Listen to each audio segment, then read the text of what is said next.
Good afternoon, everybody, and welcome here to this exciting event that we are setting up this afternoon. My name is Nordlund. I'm head of AI Labs here at AI Sweden. A short introduction to AI Sweden. We started in 2019 in February, so we've been around now for just over, soon coming up on 6 years. Today we are around 130 different partners, as you can see here. We are part of Lindholmen Science Park, and I'm happy to see several colleagues here from Lindholmen Science Park, including Johan, who you will see later. We have our partners in 4 main sectors. We have the large corporations here, we have the startup and smaller companies here, we have the public sector, and then we have the academics. We're about 130 altogether, and the way we've set up AI Sweden is to leverage the strength of the partnership. So this slide here illustrates roughly how we work. So several partners can get together and find each other, find a common interest, come into AI Sweden, work together to solve the problem here, and then bring it back home and implement solutions. We've seen this happening within sectors.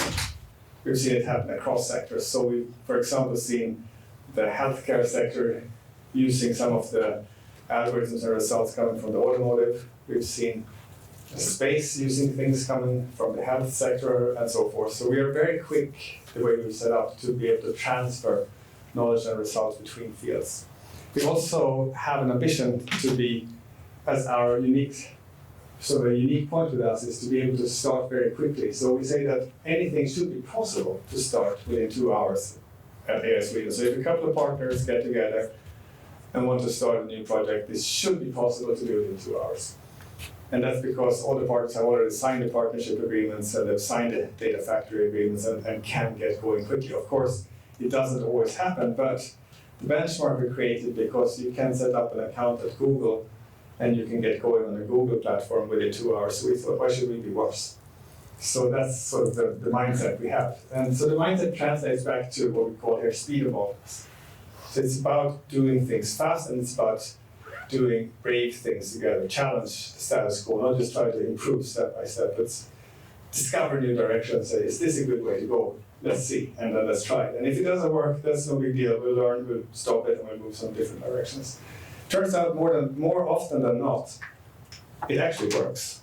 And I think that's because we have the partnership where we ask each other for help. Somebody always have a way to look at it that helps the other sectors to go forward. We've also looked for translation of speed of boldness into Swedish, and the best one so far is fartofläkt. So we can apply that. Now, this is a little bit of a history, looking at where do we come from. Well, it turns out that the initial idea to set up AI Sweden came from the automotive side here in Gothenburg. So this team here was the team that decided that we need to do something to get strengthened ecosystem of AI in Sweden. So you can see here, these are the CEOs of Volvo Group, Automotive, Volvo Cars, Sensact, and then Mikael Brandberg, who was the Minister for Industry at the time, plus a representative here, Vice President of Ericsson, and also the CEO of Lindholmen, who has always been strong supporters here of an enabler of setting AI Sweden up.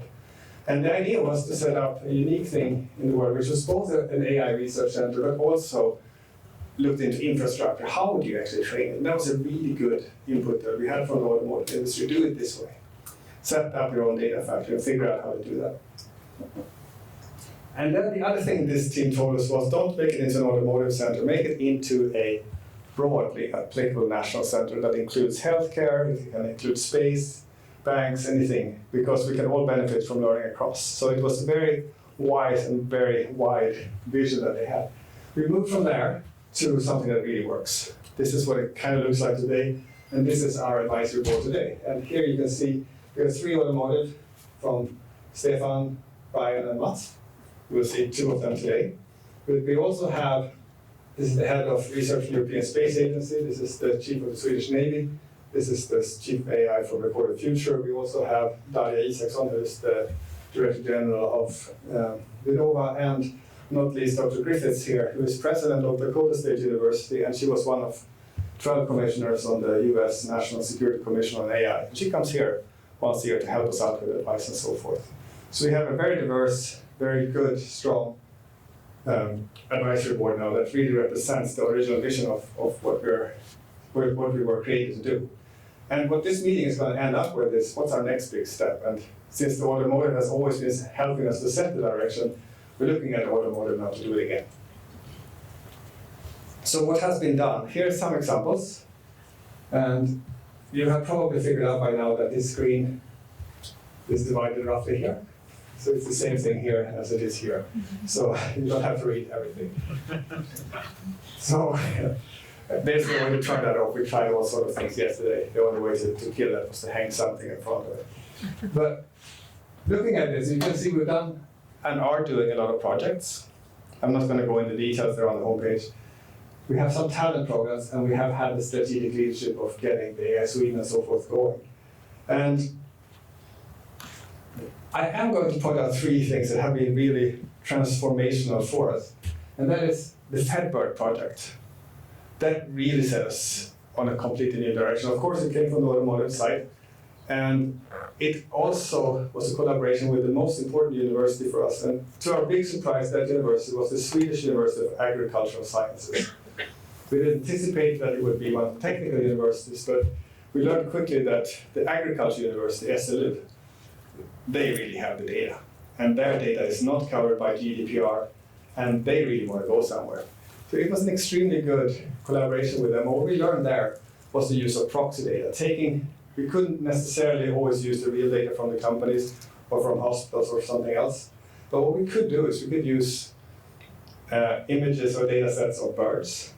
We could use data from veterinary medicine.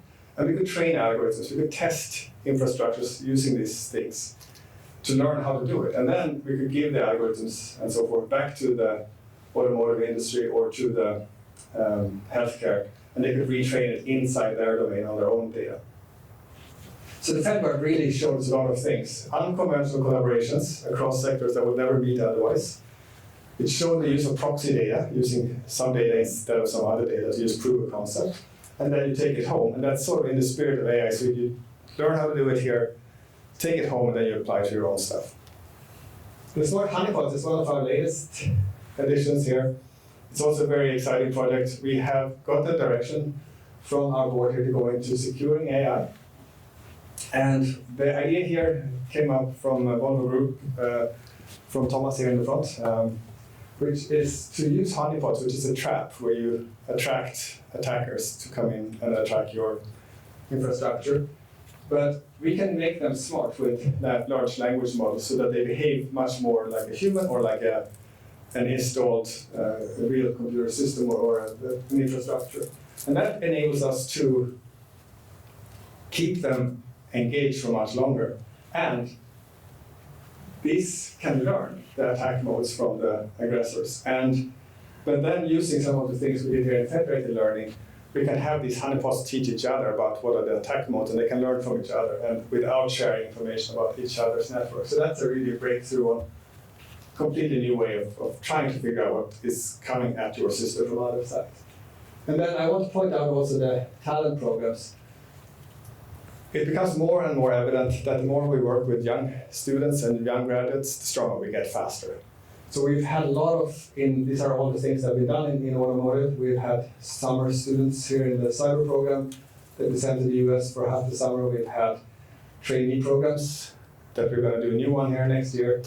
We've had a special summer program last year on GPT, where we had a number of students within several different organizations learning how to apply language models to create efficiencies internally. We've had hackathons. Here's the final picture from the hackathon, which was edge annotation.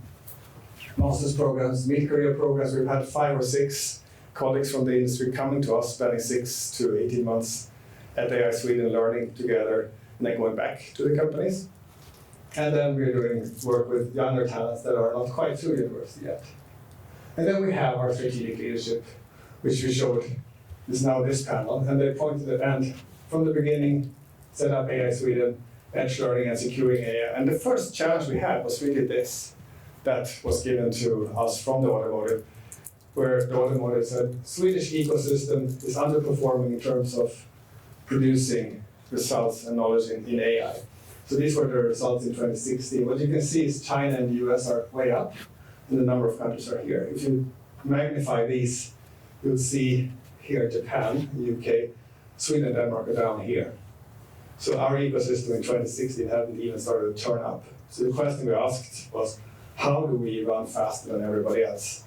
And that was the challenge that we responded to. And it took 10 months from this challenge until the government came out together with the industry and said, okay, we'll invest 500 million kronor together with the Swedish big companies, which was the ones that you saw here.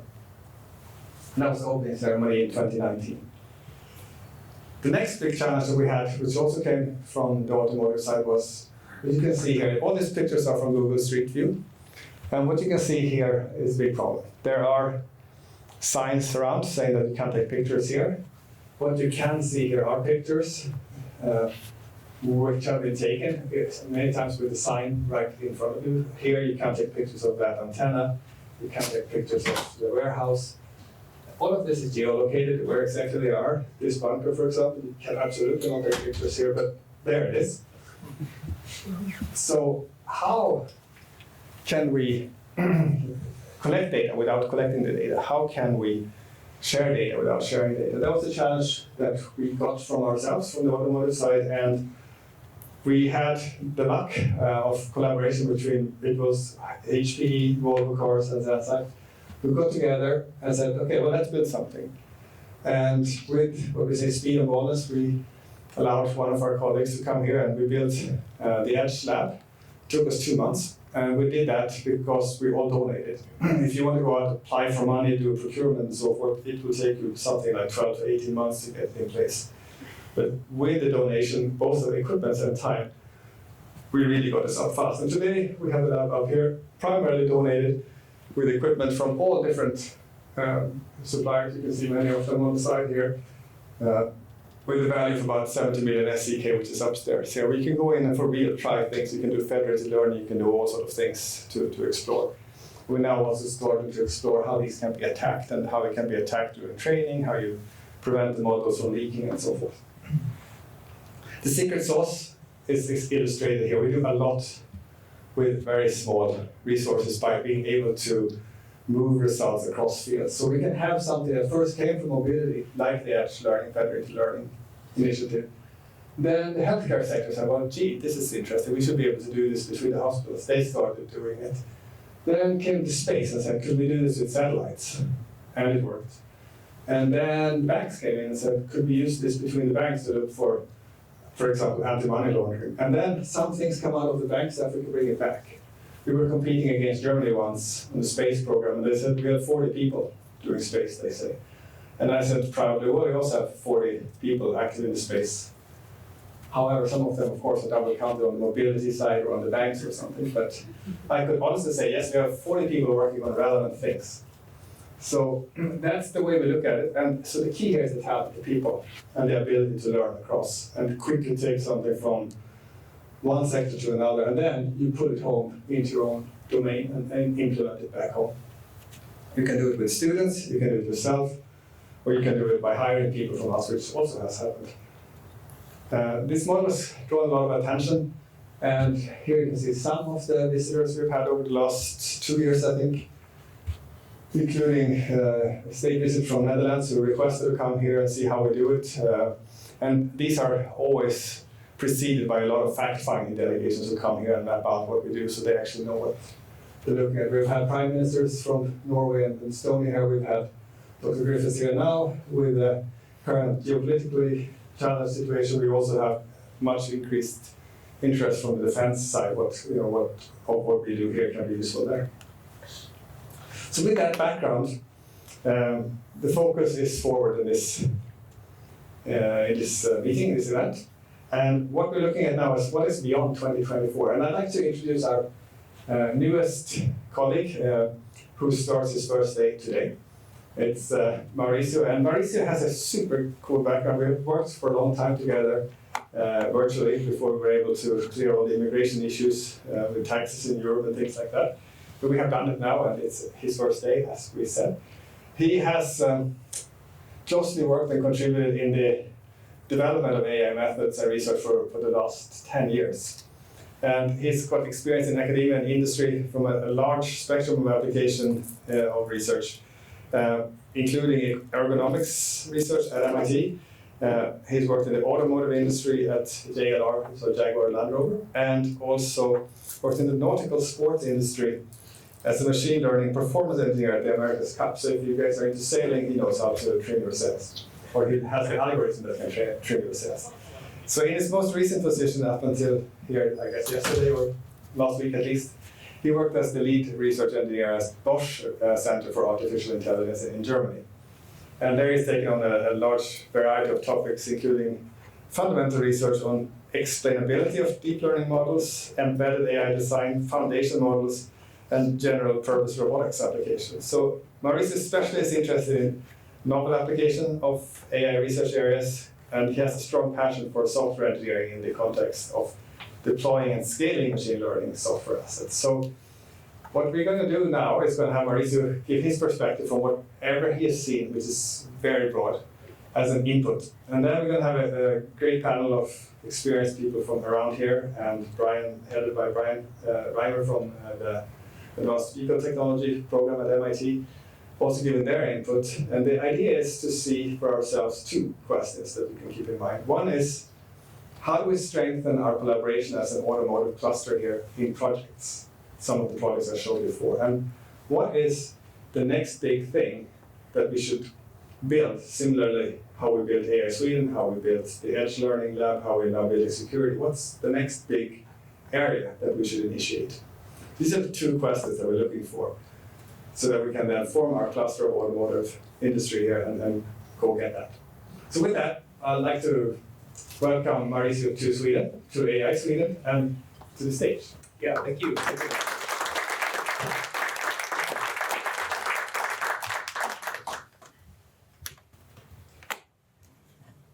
Yeah, so as Mats mentioned, today is actually my first day at AI Sweden, so there's the speed and boldness for you, as he mentioned. And this is, I think, a really great opportunity to talk about beyond 2024, the impact of AI on automotive, basically as I see it from, I guess, the perspective that Mats mentioned, that I sort of have from all of these different experiences that I have on the topic. I want to start with a very provocative question, right? Making bets on AI, is this a science or is it sort of a magic ball? Because we've seen this, anyone who's sort of talked about, so knows about the subject, knows that it's very difficult to make predictions. It's a bit ironic because AI is all about making predictions, and so making predictions about AI is somehow gotten to be very difficult. So I want to share with you a couple of examples where I personally have gone wrong, have predicted this things that didn't end up happening or just got it wrong. For example, here, one of the things I didn't foresee, just like the explosion of creativity in visual language models. And as a computer vision scientist or a researcher, this is my background, this for me was like the aha moment that there was something special going on, right? And it's not about sort of like the pretty pictures. Yeah, I mean, the pictures are pretty, but coming from the researcher perspective, it's about something that's called recombination. It's the ability of these models, given enough data, to basically synthesize completely novel ideas and things that are not found in the training data set. And it's just amazing to have a look at. Or how about this for an example? Fresh off the press from last month, we see that OpenAI released in air quotes here, their O1 preview models. And here you have a video of this guy here, basically showing how this model, which has been trained with essentially in a chain of thought, can essentially reason its way through, in this case, a relatively complex ciphering problem that all of the other models before basically couldn't tackle. And this is something that's completely novel in terms of what we've seen of these model performances. So while I didn't sort of foresee this coming, one of the things that are pretty easy to sort of tell in advance is that it's going to fail on very easy cases. So if you take this example on the right, we have this prompt to the exact same model. The surgeon, who is the boy's father, says, "I can't operate on this boy, he's my son. Who is the surgeon to the boy?" And then says, okay, model thought for 10 seconds, and the model responds, the surgeon is the boy's other father. The boy has two fathers. So, not exactly the simplest explanation, I would say. So, if we start to think about how should the automotive industry place itself strategically in this sort of like ever constant developing stage with AI, I think we have to consider 4 different perspectives, 4 different things. The first one is, of course, perspective. How far has AI come really in the last couple of years? What are the really driving factors that are behind this growth? Number 2, possibility. How does the current trajectory affect what we think is going to be possible within the next 5 to 10 years or 1 to 5 years?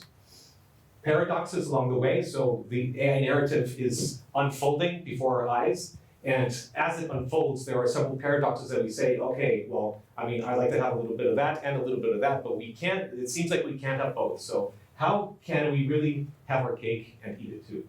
And lastly is, of course, identifying these paradoxes, but also planning around them. Like, how do you want to incorporate this? If you really want to do differentiating research, this is where the interesting problems are. So in this particular talk, I'm going to talk about 4 different aspects here. First one, economics of this very latest AI growth stage.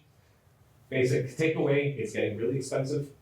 I'm going to talk about scaling. This is sort of like the main factor that is driving this growth in AI currently. I'm going to zoom out a little bit and talk about the cycles, or at least the cycle that I currently see that we are sort of like in at the moment.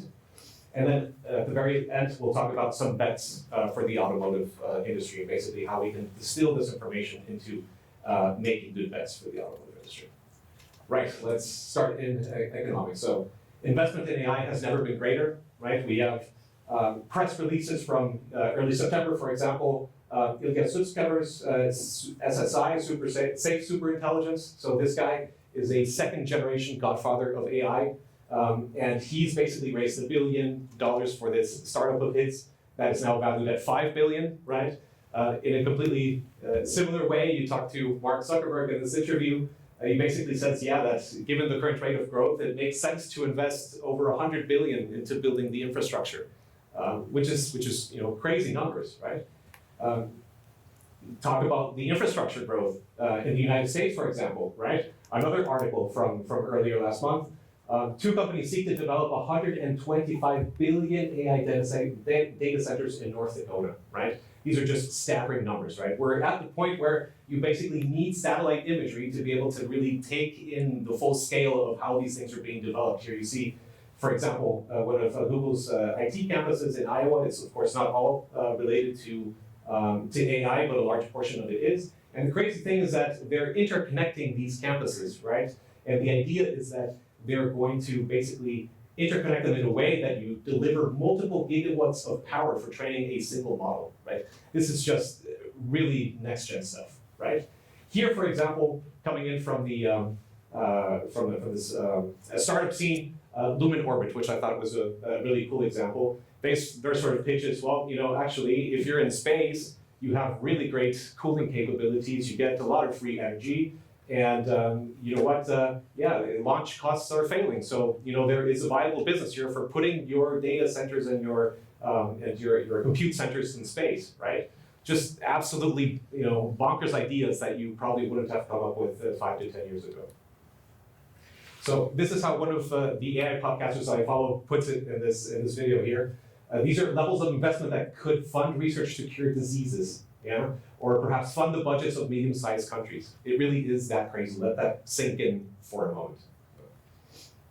At the same time, we see that the voice of the skeptics are also getting louder, right? Just as examples here, David Kahn from Sequoia Investment Group basically poses, AI is, in a bubble. Yeah, we're at the tipping point, and he's identified a deficit, a gap of 600 billion.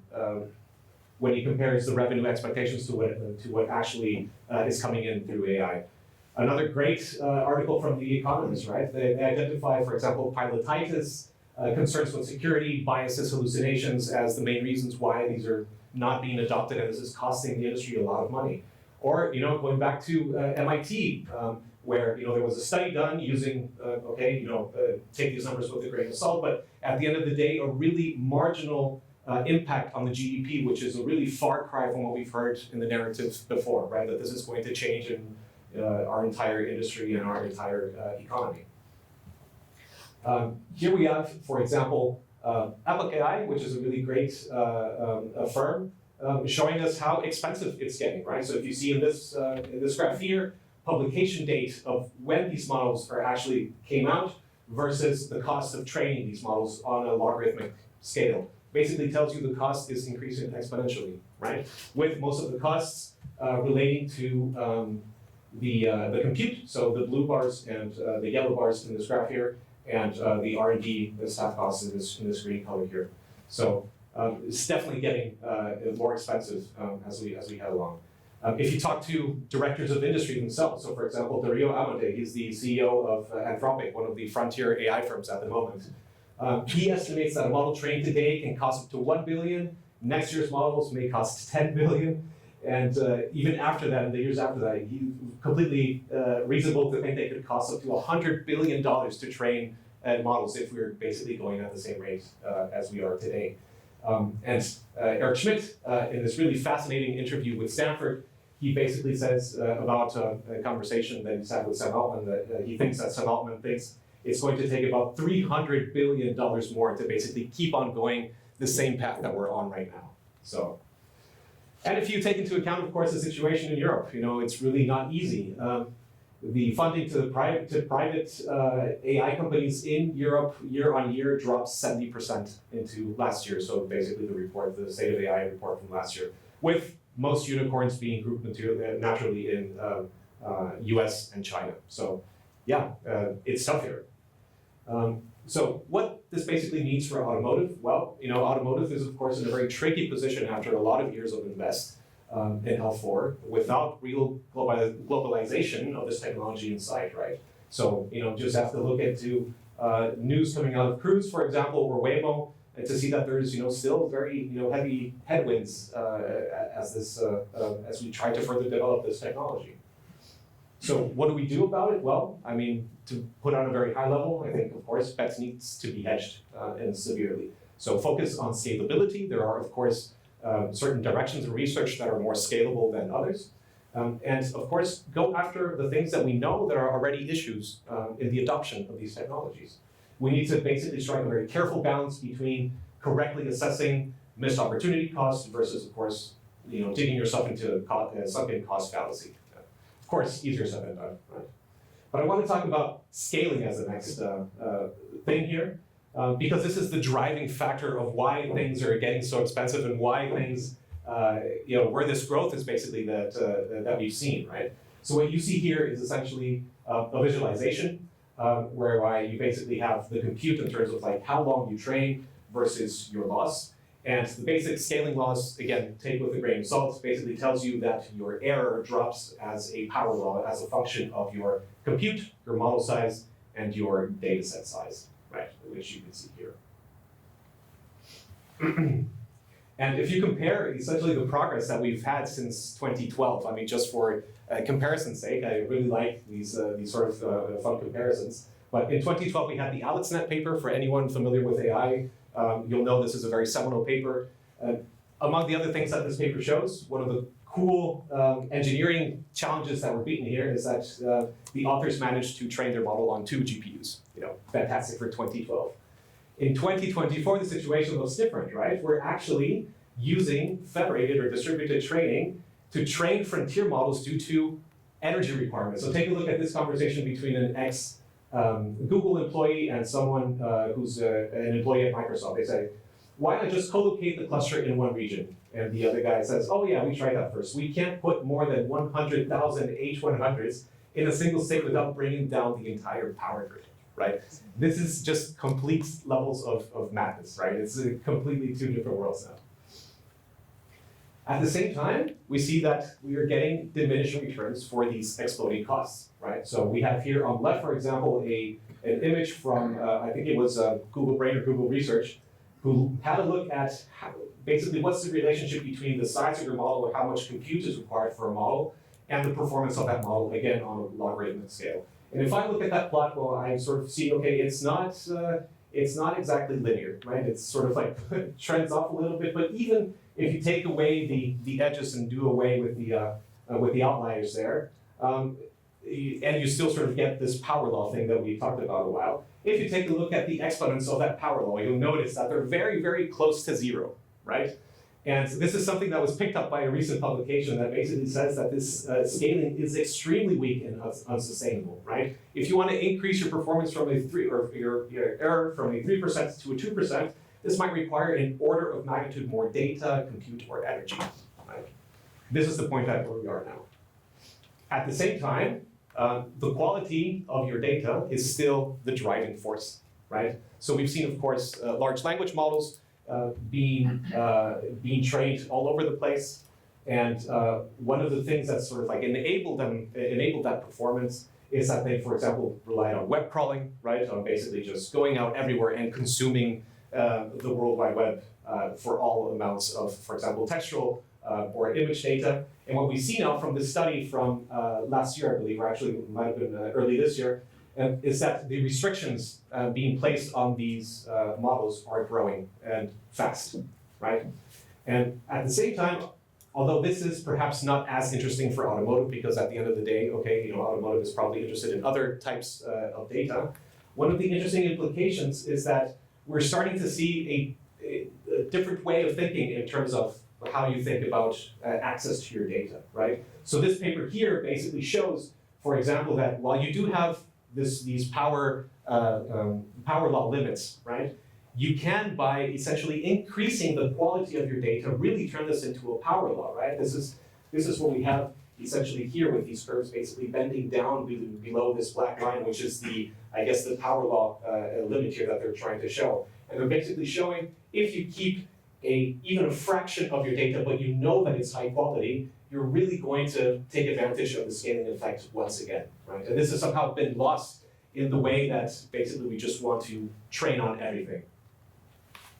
So as we sort of like move in and think about how this fits into the discussion of cycles and trends, right? So we've seen, okay, scaling is performing in this way, right? How does this fit into an overall cycle? Well, there's basically from the AI perspective, there's two sort of camps at the moment, right? You have the first view, which basically says scaling and invest continue at the current rate. So basically people continue to spend these, 100 billion, 200 billion, 300 billion, whatever it is, whatever crazy number it is, to basically make these things happen. And you're basically waiting on things like this recombination thing that I showed in the first slide, where you have this emergence effect, right? That you didn't sort of like explicitly train on, but it's just a function of how much data you trained on. You basically hope that this happens by just adding more data and making the models bigger. Or there's the second view, which basically says your scaling, your investment, and your performance all begin to saturate. So as Sam Altman himself said in this article, the age of giant AI models is already over, and we need to start to do more with less. So this is more or less how I sort of picture the situation. We have essentially on the x-axis here time, so we move forward in time as we go to the right, and on the y-axis here a purposefully vague value-added metric, which I won't get into at this point. It's a bit more philosophical, but the idea is basically that we have this train time scaling trend that we've seen, right? And as we've seen from what I've just shown you, this is really starting to saturate because of the costs, because of diminishing returns for these costs, for these exploding costs. So we see this, but at the same time, I think there is a second S-curve. As computer scientists, we love S-curves, we love sigma curves, so of course. And what this curve basically tells us is that the rise of importance of having novel methods, right? These are, of course, the novel methods and the scaling, they will always go together, but they are somehow not exactly overlapping.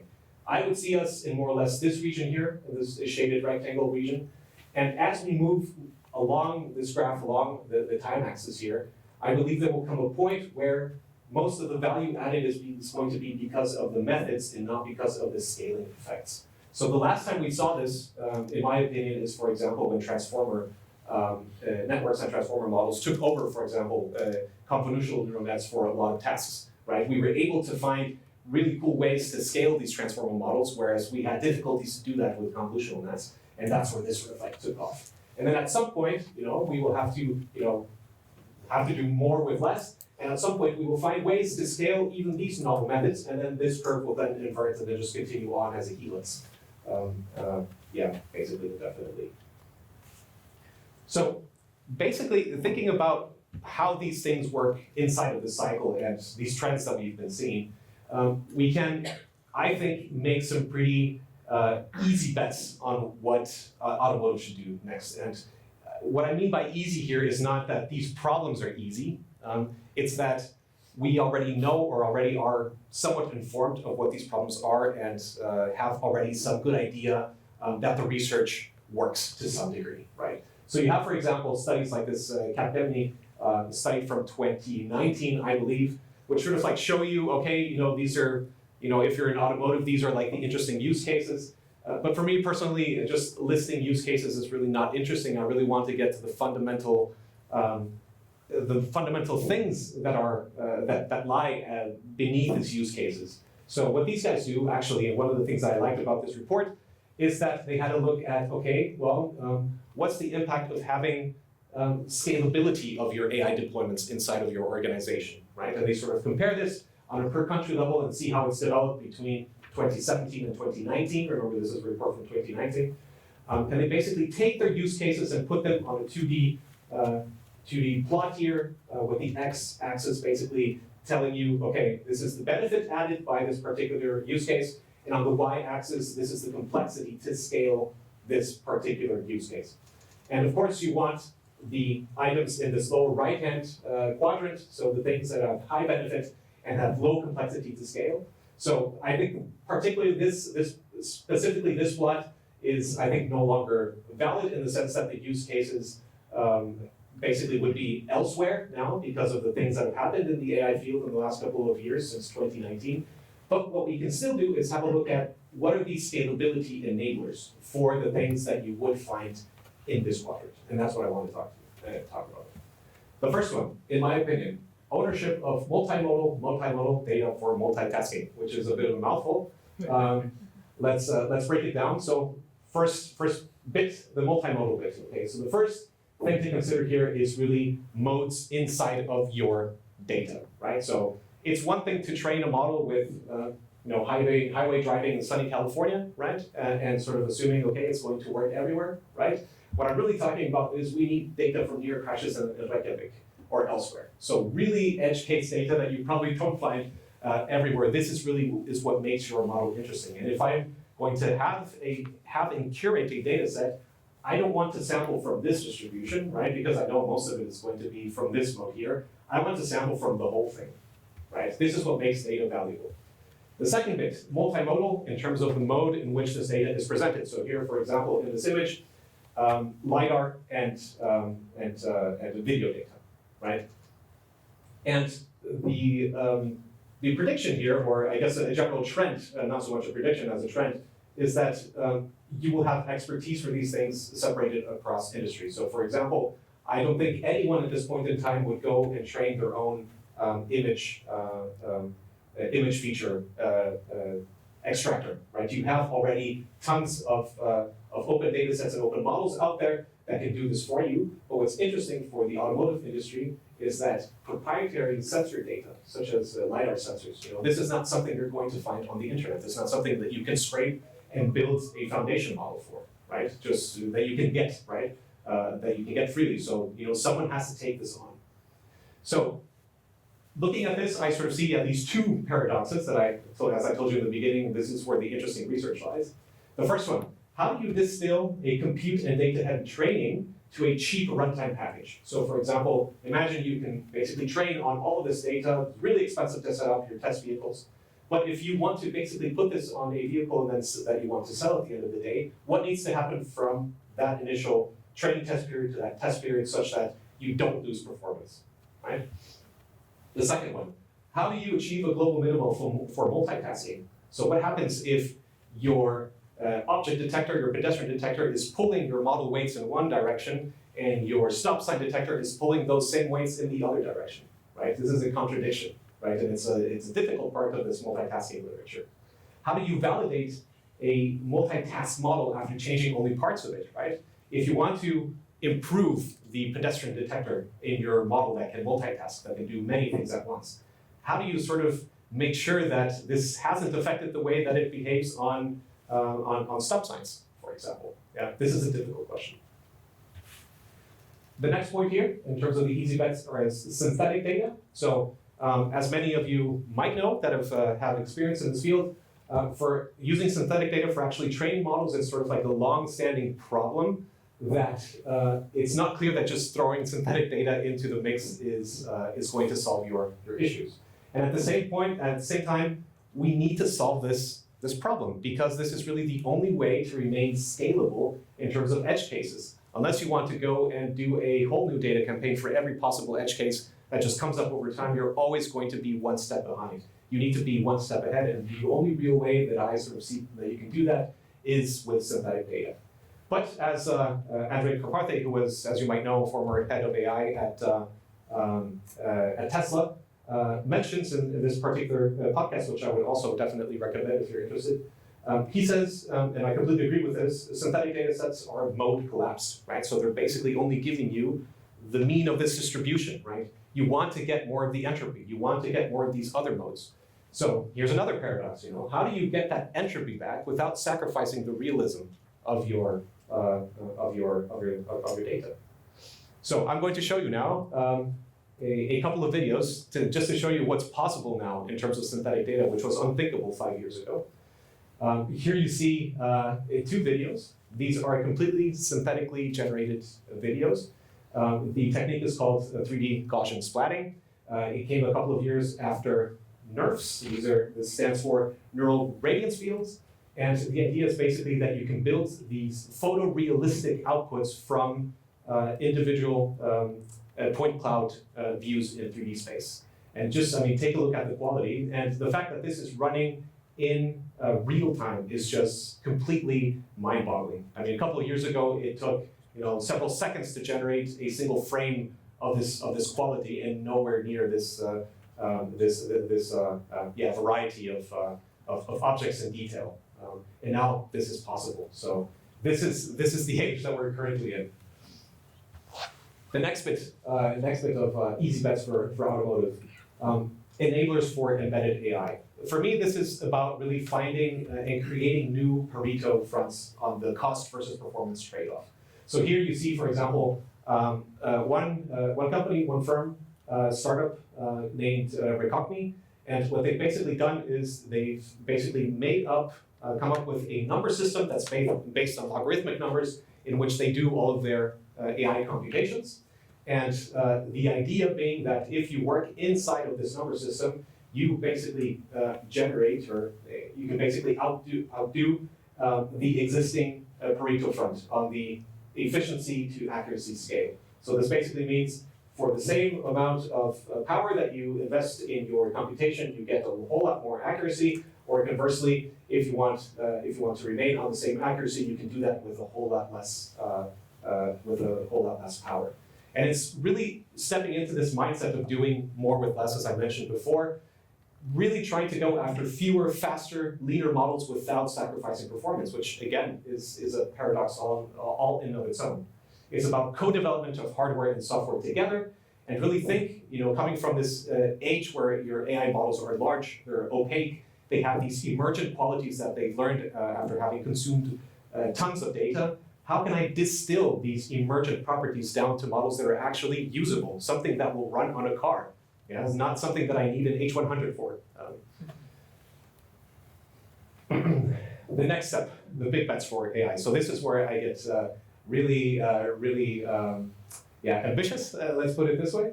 And I think what we need to consider for this is that there needs to be a mindset shift, right? So far, we've always thought of AI as a tool, right? This is something that we use in order to achieve some effect, right? And you basically run away with that prediction and then do something else with some other system. And this is basically just one thing that you add on to an already existing system. I think there needs to be a mind shift, right? Given all of the recent advancements in, for example, the agentic literature in AI, that we start to sort of like rephrase this and rethink this as AI isn't, of course it's a tool in certain cases, but in other cases it can be an agent, right? And as a particular example of this, we already saw the reasoning capabilities that we have in, for example, OpenAI's model. Here are 2 additional use cases, or 2 new additional examples that demonstrate this, both from DeepMind. Here, an example for a system called Mind's Eye. that basically takes an input, a text input, generates an intermediate representation of that text input, and then actually queries a physics engine, right, to refine that prediction before actually coming up with an output. So it's really a departure from this traditional "I'm going to fire and forget" paradigm towards something that's verifiable, explainable, and something that you can reason about and works on the open world. So essentially, instead of fire and forget, it's more like fire and verify and verify and verify again. On the right, same thing, very similar concept, alpha geometry, something that came out early this year, actually also from DeepMind. This is a system that uses an LLM together with a neurosymbolic system, and these two things are deeply integrated to basically generate proofs about geometry at an Olympiad level, which is absolutely, again, mind-boggling to me. Here's another example, also from DeepMind, a system called Genie, which is a foundation world model. And here we have to be careful. This is not the same as a foundation model, right? A world model is, by definition, essentially the sandbox, the play box in which these very large models, these agents, can basically interact in. And the idea is that this is what allows these models to think along counterfactual lines, to reason counterfactually about the open world, right?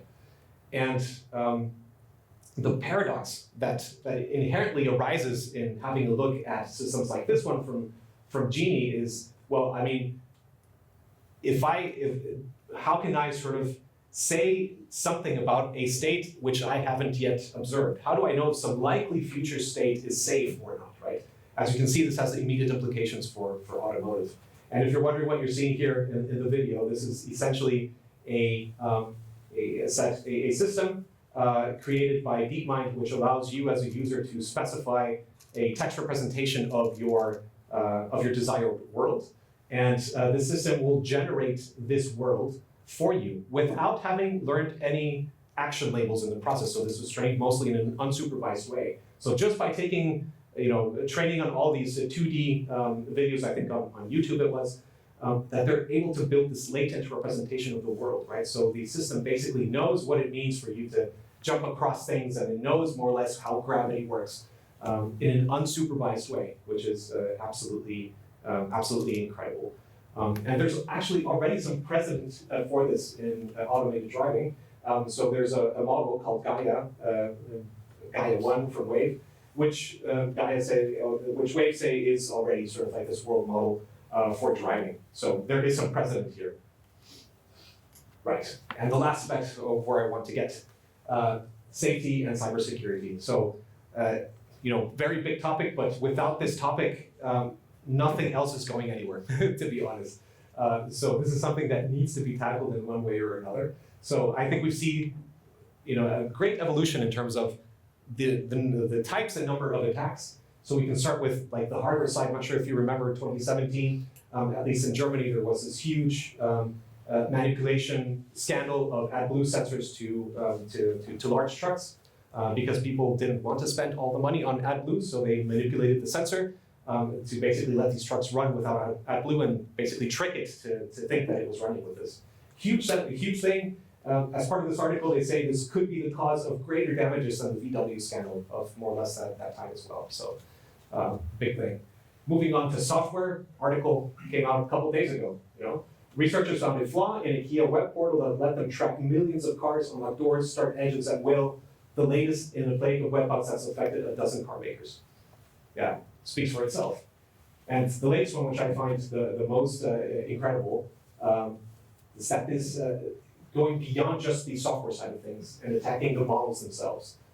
So hacker plants false memories in ChatGPT to steal user data in perpetuity.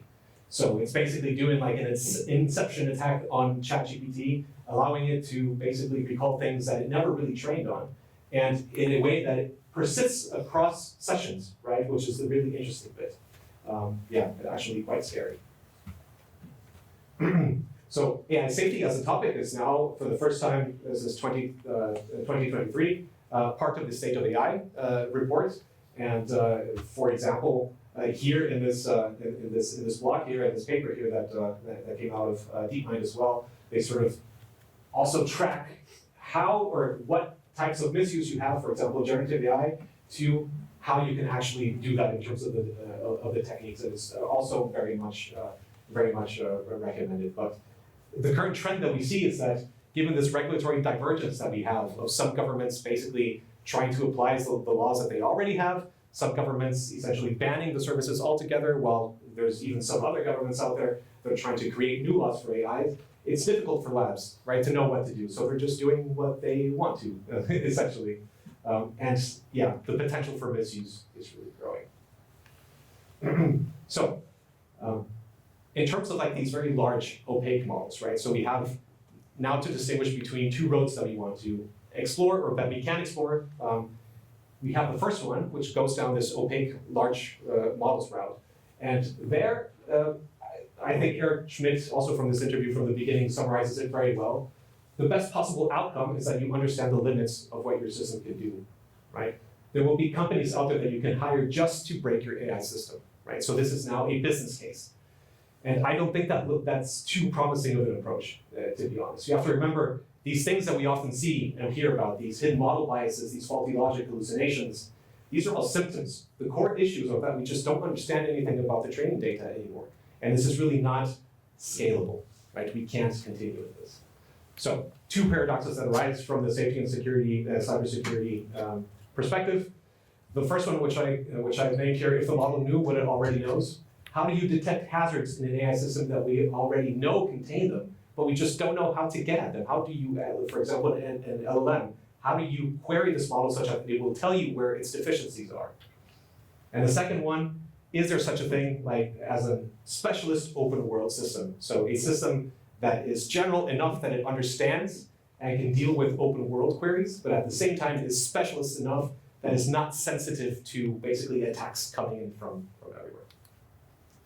Right, so as a short summary for this talk, we had a chat about economics, saw that it's getting really expensive.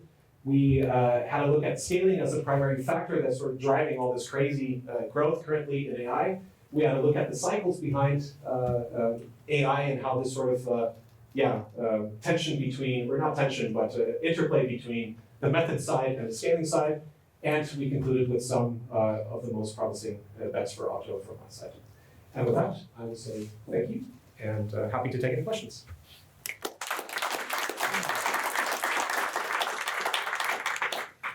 Thank you so much, Mauricio. And as Mauricio said, open for questions before we move on to the next item here. So yes, we have a question back there. And what we'll do is you can shout it out and then we'll repeat the question from.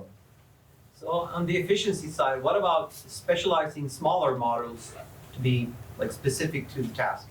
So I think you can definitely do that, and up until, I would say, 6-7 years ago, this was the norm, right? I mean, this sort of like talk of very large models. I mean, large is only large because you have something to compare to, right? I think you can definitely do that. You run the risk of sort of trading off short-term profit of saying, oh yes, it's much cheaper to train these models, right? They don't need as much data, and they're much more specialized, and we can very easily port them onto embedded architectures. It's somehow a bit short-sighted because you're not realizing that, I need a small model for this, and then I need another small model that does this, and then another one for this, and before you know it, you have this sort of whole bag of models that you need to somehow carry. So it's somehow trying to fit the best of both worlds. Of having a small model that can also multitask. I think this is the real crux of the matter of really helping you scale, because of course, if you have a single model that does several things, then this is already much better than having to maintain and keep and retrain and go through the entire life cycle of 10, 20 different models. On that, I just think it's interesting. What about the idea for, like, let's say you start with a large model, implement that in some scenario, and then you have a bunch of these domain-specific cases, collect that data of basically what I would call like the long traces or optimizing for in-context learning data sets. Mm-hmm. And then you capture all of those along the way, and then you can maybe fine-tune. And so instead of necessarily training a small model, you have a bunch of small fine-tunes that are domain specific, and eventually maybe you combine that again into one generalist and then distill it and continue. That's I think a very viable thing to do. Distillation is a very interesting technique because it's a bit of an alchemy in my opinion because you don't know what gets lost and what really gets learned in a sense. Like I think it's important that we start to formalize what does the model really know, right? And if you just blindly distill things into smaller models, for example, I think if you manage to distill, for example, these emergent properties of very large models, then it's already a very big win, right? But if you don't know what gets lost along the way, what you have to give up in order to do so, then I think the question becomes very difficult again. So while I do see a meaningful as a meaningful path forward, I think distillation really we need to work on it essentially, and make it better. Yeah. Like in context. Oh, sorry. I think with in-context learning, with these much larger context length, or like having 1 million tokens or 10 million tokens, being able to learn there is really, really, really interesting. And so I think looking at activations during that process, if you were to feed one of those domain-specific data sets, I think there's potential there for something cool as far as distilling in a much absolutely. And maybe I'll just add one last comment to that, is that in this interview with Andrei Karpathy that I sort of showed on there, one of the things that he says, and I also completely agree with, and I think this has been sort of common knowledge with AI practitioners for a while now, is that most of the models that you have are completely over-parameterized anyway. So you can do away with there's probably a lot of duplicate learning, a lot of things that you just don't need in a model, and I think it's having this sort of like surgical capacity of going inside a model and really sort of like throwing out the things that expose this model to external attacks or to potential false ways of working, right? If you have that ability, then this is very, very powerful. But I mean, models are over-parameterized. I think that's very clear. Anthropic's San Francisco Bridge example, I think, is really a cool. I've heard about that. When we are expanding on the AI in the future, the black box problem with not knowing how AI makes decisions, is that a big problem that you are seeing in the future when we want to use AI for much more? How do you tackle that? I think it's probably one of the biggest problems. I think there's already, we'd have to look deeper into, for example, the EU AI Act to look into there, but I think there's already something in there that says that predictions from a model need to be understandable and traceable and verifiable. And this is something that we don't have from like these very large opaque models where it's just, input in and output out, essentially. So I think it's a very big issue. Things like, for example, like the transformer architecture are very interesting in my opinion because they build in this explainability to a large part already into the design of the model. In the sense that if you have a transformer for example, for images, you can really create for what's known as a saliency map, essentially tracing back the things that were important, for example, for a classification through the entire layers, right? This is built into the attention mechanism of the transformer itself. And this was not the case for example, in a convolutional nets, right? And that's where I struggled in a lot of my research of trying to make that happen. It's not, the story doesn't have a happy ending, to be honest. So yes, I think that's absolutely a very critical point, right, that needs work. And that's why I'm so motivated to see, for example, like these reasoning models that I showed, right, that can basically guide you through the chain of thought, right? Even if you don't understand what the model is actually doing, you can sort of like catch it early and say, okay, this is a false premise to your next conclusion, right? And I think that's very promising, and it's an area that I think we've only started working in. I mean, there's of course chain of thought, but you have like a tree of thought, graph of thought that are mostly research papers now. In a year or so, I bet we'll have models that are trained in that way as well, right? And hopefully more powerful and more secure, more verifiable. We need to put them to the test, for sure. But on that, so being able to explain these models that Anthropic's work, I think Anthropic's working on a model to basically help you understand transformer, basically like if you, interrogating the weights of a large LLM or multimodal LLM. Like that Golden Gate example where basically they ask it stuff about Golden Gate and look at basically what neurons are firing, what's going on, and then they can turn that up or down, which I thought was really, really cool. For instance, like they found the debugging token, I guess, or and so then they could turn that up and it would be very, very good at finding, you know, a bug in your code or misformatted text or whatever.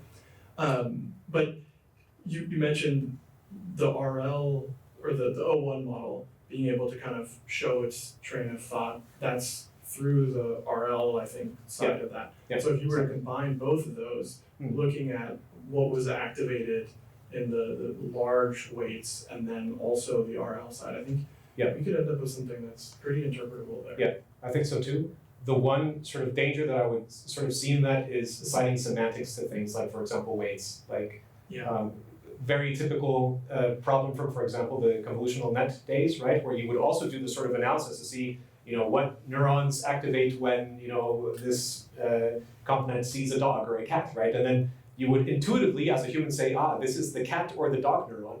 But actually, you know, this net has only been trained on a subset of data. So it's really not a dog or cat neuron. It's a dog or cat neuron for that data that you've trained it on. So I think there's a gap between what the model is actually, you know, quietly doing and the semantics that we assign to it. And this is a very critical step. I'm not sure that it has a solution, to be honest. I think Anthropic's work is really great that's going in this direction. But I would be very, very wary of like doing like these semantic assignments of, you know, this is what this part of the model is doing and things like that. I think we just need to bring a whole lot more of the mathematical rigor back into this discipline. There's sorry to monopolize again, but there's another, like, I guess, third interesting aspect. So if all these can be combined, but model grokking is like where you see a concept where suddenly instead of it like, it's very interesting. Basically the model itself kind of does this Laplace transform in this set of weights or whatever. Right. Where you can tell, oh, now it's not just memorizing, it's actually got the concept. It's only been proven, or the research, the initial stuff for that was like, you know, simple mathematical stuff like being able to do modulus or something like that. But then it became able to do it. So if you had those three things together, like when did it grok a concept, and then looking at the weights and looking at the RL would be really powerful. I've not heard anything about quantum computing, and I wonder how will that influence AI in the future?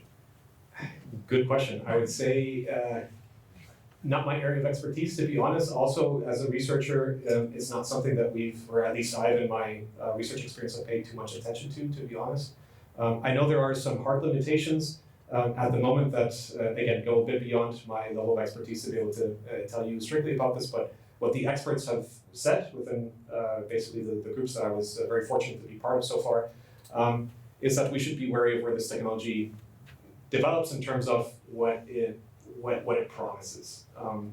I think from the hardware side, there are several limitations at the moment. I wouldn't know too much about the topic. I'm sorry. The Lumen example. Just go to space. Yeah, put it in space. Yeah.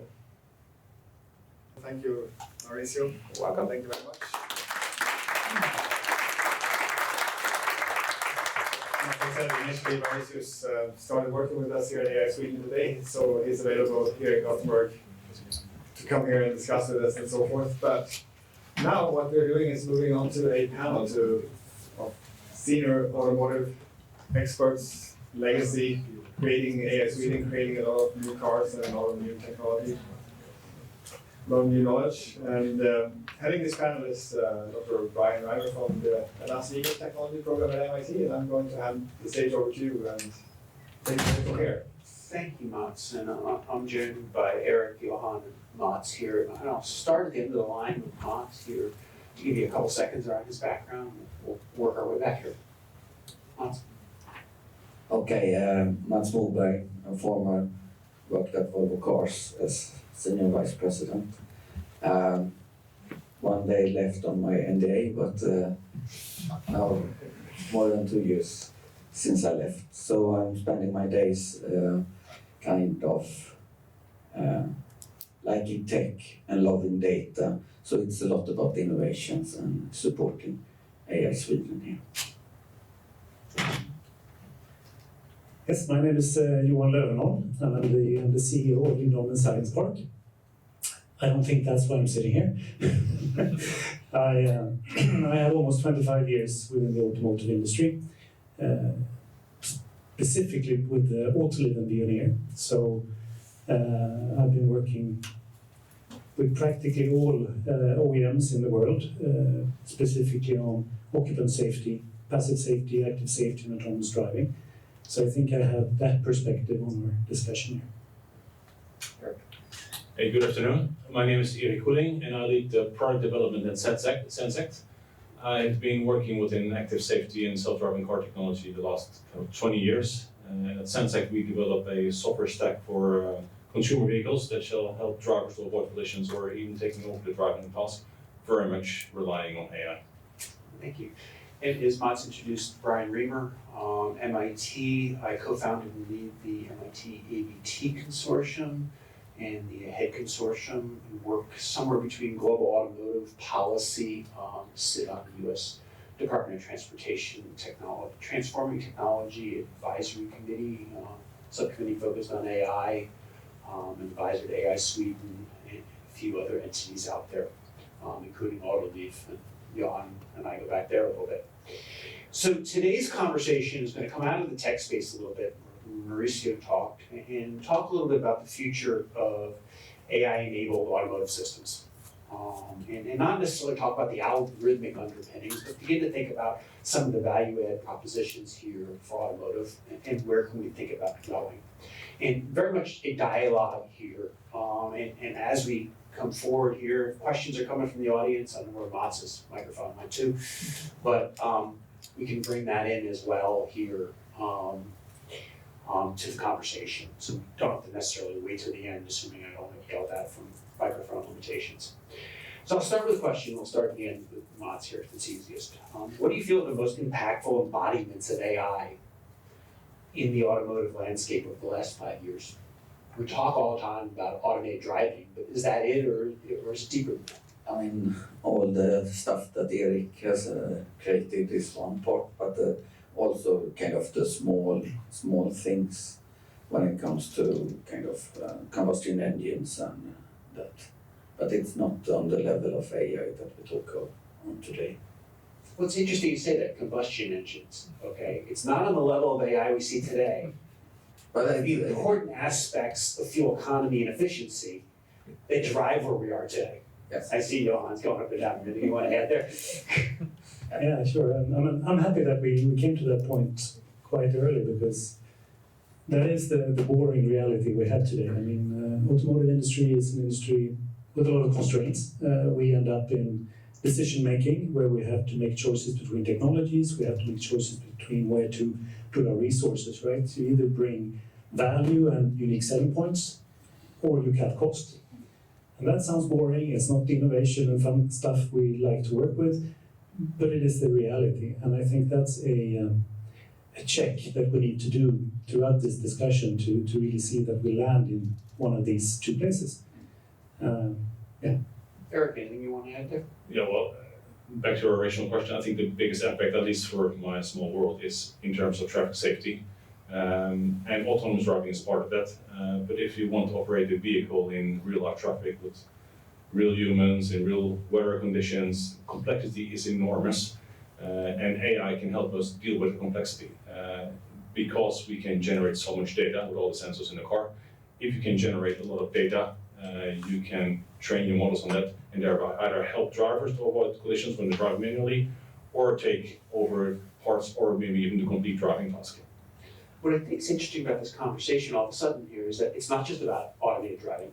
No. It's about things that are much broader.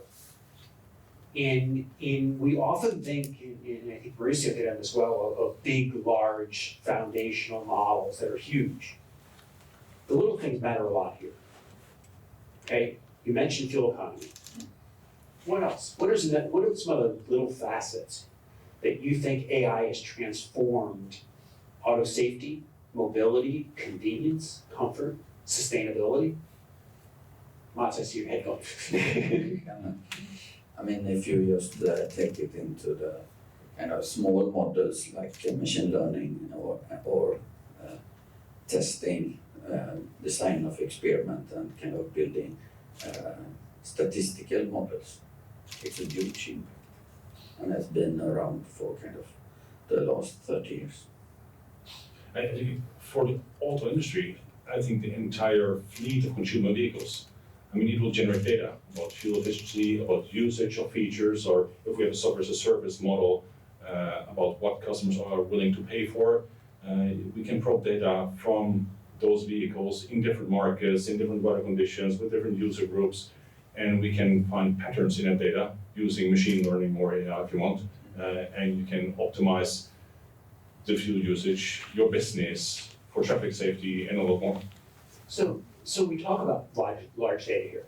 Yeah. Okay. What are the limiting factors? Is it energy at the end of the day? Is it compute on board? Is it the pipe between the car and the server system here? Bandwidth. What are our limitations here? We're quite frankly, we're going to have batteries so large in the car that we can run big trunks of computers, and quantum computing will eventually take over here.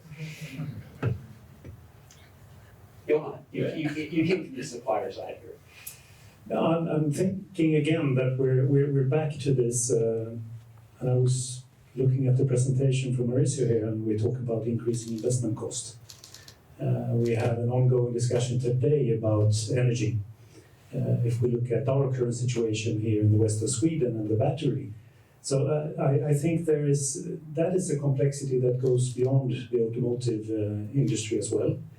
I think that choosing the right path and really going all in with AI, we also have to be able to explain the values in a very concrete way. What that is, I'd like to have some help with around the table. No, but I agree that it's energy, which is a challenge. I mean, it's about the fact that you need larger SoCs in a car that consumes much more energy, especially if you use GPUs. Also in training centers, we consume a lot of energy. That doesn't feel right. So that is a constraint. Communication cost is definitely a constraint. I mean, if you probe a lot of data, especially if you do not know what to probe and you just probe everything, it's just unaffordable. So you have to be smart about that. Other constraint, time always. Yeah, and if I just move on that, I mean, I heard what Eric said, if we can collect all of this data from the vehicle and the environment itself, just imagine what we can do. And here I am sitting on, and let's bring in the human behavior as well on top of that, because that I think is what's going to take us ultimately to L4. I mean, it's not until we fully understand how humans behave in vehicles, and we do that very differently, then we can hand over to the machine, right? How come you're talking about my primary research? All this stuff. Trying to. At the end of the day, it's the fusion of us and the system. And we like to think AI is going to solve the world. But at the end of the day, general artificial intelligence is not here. It is unknown if we will ever achieve that. So how do we break this down into pieces? And as we break this down into pieces, which ones are going to get us forward faster, whether that's on the sustainability side, the safety side, the convenience side? Is it a big model? Or is it a bunch of little small, simpler models that are much easily explained? Mats? I mean, Eric has told me during the last year it's super much data that is needed. Yeah, I mean, we generate and use a lot of data, but if you compare us to what the OpenAI guys do or Anthropic guys, I mean, we're in a completely different ballpark. We are working with small models, but for automotive terms, those are big models, it's a lot of data, and it's a lot of cost, as you know, to collect it, to store it, etc., etc. But I mean, AI is, I mean, it's not AGI. It is a method of dealing with complexity. I mean, if we have tasks that we can solve with simpler methods, we solve with simpler methods. But if the complexity is large, as sometimes you have in traffic situations or in weather conditions and human driving behavior, then it's sometimes just better to let the data write the software than an engineer. In those cases, we use machine learning or AI, or in our case, very much the deep learning models, and that's the best way to create performance. And we are, in some sense, agnostic to what to use. We just look at what gives us the best performance for a certain price. So, sir, I think that's a good place to transform forward. We keep talking about LLMs and the potential of these large models. Okay, is there actually a benefit to these large models in the automotive space, or at the end of the day, they're just too big to think about in practical from an automotive perspective? And I think that's quite. I don't know the answer. Yeah. But maybe, I mean, we don't deploy LLMs in the car. Not yet. Not yet. But we deploy, right now it's very much CNNs, and soon it will be transformer architecture in the car. But it's trained on LiDAR data, camera data, radar data, not language. Maybe we can train in language, but that's more like on the researchy, that you also let the models train the traffic rules. I mean, the traffic rules are very well written, very well specified, so you could in principle train your models on traffic rules and capture that in your embeddings as well. Fun to investigate, but we're not there yet. But then LLMs or vision language models can be very useful when you talk about curation of data offline. So we train our models on certain data sets, and we can create a lot of data and collect a lot of data, but not every data set that you train on is equally valid or equally valuable. We want to find those sets that really bring a big step in information into the model. In finding those, I think that's an interesting area of using LLMs. And right now we use simple things like CLIP, a very simple model that say, okay, now we want to find more images of bicyclists in darkness. And then we can search for that, and we get a lot of images, we can annotate them and train them. So there's like a very small beginning, and I can imagine that LLMs, when they are more powerful, can be even better in curating our data sets. So in essence, the big models are useful in the back end for finding the edge cases, for finding the training data, honing that training data. Do you see the same role for synthetic data then? Yes, we do. Mauricio, you showed the Gaussian splitting in the nerves. Yeah. And I think that is something that's super interesting. We have some of our PhD students working on nerves. So they train a nerve on a traffic scenario. So imagine, like, let's say 10 seconds of driving, we collect the camera data, radar data, the LiDAR data, and a little more, and then we train a nerve to represent this scenario. And then once we've done that, we can manipulate the scenario, so change the viewpoints and create a variant of that same scenario, or we can take away a dynamic actor or make the car in front of us suddenly stop. And we can do closed loop simulation around this. So suddenly we can, I mean, it's maybe not synthetic data, but it's almost synthetic data. We use real world data, but we train a network, and then we generate data from that network, and then a lot of variations, and we train or we validate our models on that. I think that is super interesting. I mean, it's far from finished, but these guys, they have fantastic results so far. They're in Milano at ECCD, showing it right now. Yeah. Mark, Johan, anything to add there? So look, when we think about the future of AI here a little bit in automotive and the integration of more and more complex AI solutions, what keeps you up at night? What worries you? Mats, you spent a number of years leading an R&D effort here. What kept you up at night? What still keeps you up at night? That we are closing down the world, that we are generating data in different regions, and we can't train on all the data. So kind of that direction is kind of a worry for me, and the side of it. We saw here Kia has an open door into its heart. So that kind of issues. Johan? Oh, I agree with that, and maybe not to worry, but a concern is also coming back to this. It's easy to think about all of the problems or all the value we can solve and create with AI, and I think that it's so easy to front load all of that part of it that you actually choke the system of actually getting things done. So you mentioned earlier on that are there smaller packages to bring around, and I can also think about, are there ways of saving cost or generating more efficiency in testing and design at the automotive level to really bring forward together with all of these future challenges, because I frankly don't think that the automotive industry is ready to take all of that other stuff in at the same time without getting also a way of handling today's complexity. And if there are solutions within AI there, I think those should be put to the front when we talk about working together here in this area. Where are the easily picked efficiency and cost savers? Eric, anything to add? I sleep very well. So okay, if you sleep well, I'm gonna throw you something out here. I asked the CTO at Ford a number of years ago, what kept you up at night, same question. And his answer is cybersecurity, cybersecurity, cybersecurity. Any thoughts there from the three of you? I mean, it doesn't keep me up at night. I think cybersecurity is a real threat. You need to take it seriously and deal with it. And I think in general, industry is really good at that. In the automotive industry, I mean, or in road transportation, there's like 1.2, 1.3 million people that get killed in traffic every single year. I don't think that a lot of that is because of cybersecurity. It's about something else. The thing that keeps me up is traffic safety. If something that keeps me awake, it's traffic safety, it's not cybersecurity. You take it seriously, you deal with it, but I think we're capable of doing that. Johan, want to say anything?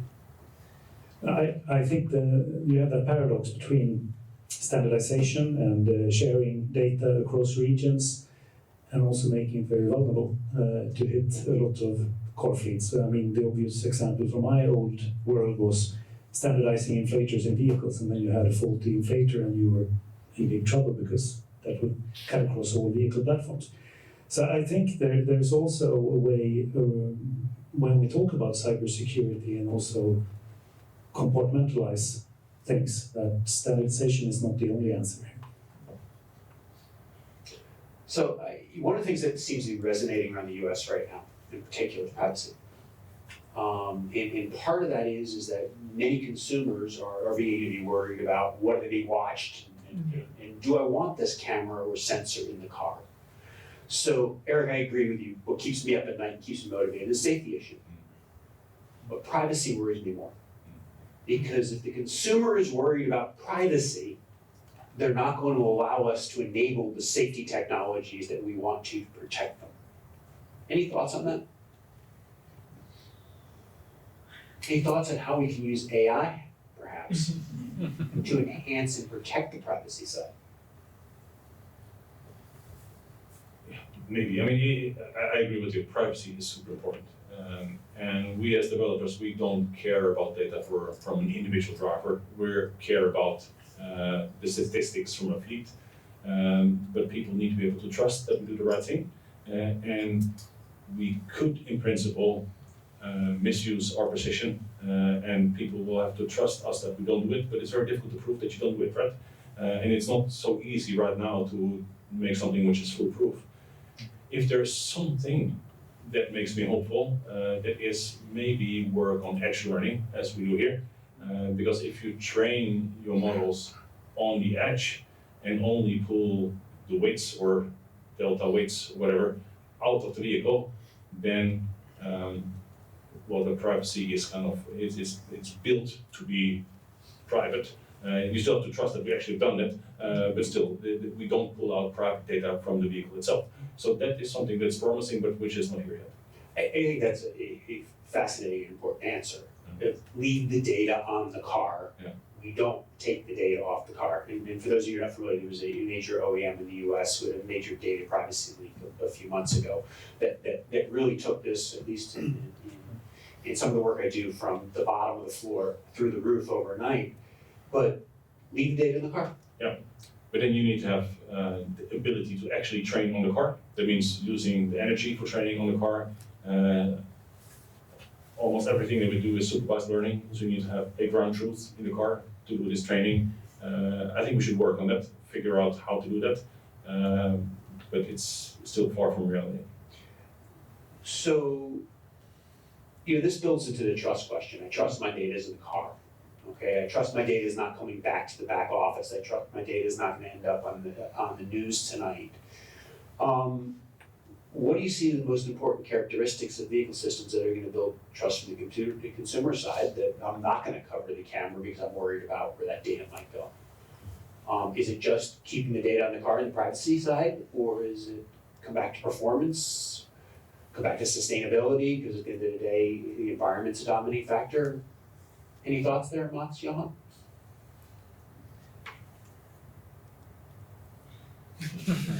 Super big question, so Yeah, I know they're big questions. So Not small. I is huge. in the past, there's been kind of speed limiting and kind of where have the car been? How can we not store that kind of data so we don't have any possibility to have a privacy issue, kind of build that away. But it's also, you want some kind of data to kind of understand the consumer in a better way and doing the testing and things that you want to do. So it's a really dilemma. I'm going to come back to this. It's not to make you happy, Bryan, at all, but I think we're potentially heading into a pretty dangerous situation where we're not going to trust the current systems. And I'm talking about this level 2++, level 3-ish situation that we are in now, where we're actually pushing the responsibility to the driver, and we're at the same time implementing a lot of systems where you can quite easily misunderstand who is really there. I mean, you have so much driver support that you end up in situations where you might actually believe that it's the car's responsibility now. And when you head into those accidents, which we're already seeing, and I know that if it would happen to me or any of my friends, that would definitely wipe out trust for quite some time. So I guess the flip side of that is that we really have a good look at any type of system we implement from now on until level 4, and really question what type of misuse can we get from those systems, and implement systems that make more sense, even if they might be a little bit clunky at the start and force us to do things in the vehicle that we might initially not think was a good thing. But I think that builds trust over time.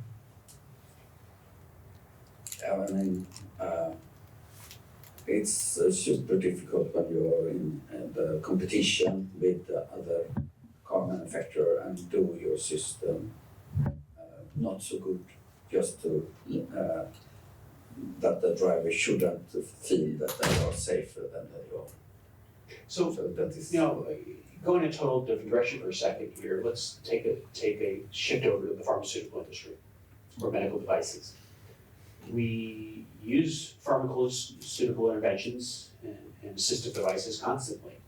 We trust that they're doing something. Why can't we move the entire auto industry under a framework of risk-benefit that mirrors the pharmaceutical world, where we are beginning to build trust that these technologies are helping us, promoting us in the right direction, and the data exists to support that? Because quite frankly, the car is not going to drive itself all by itself to get me to the airport tonight or tomorrow.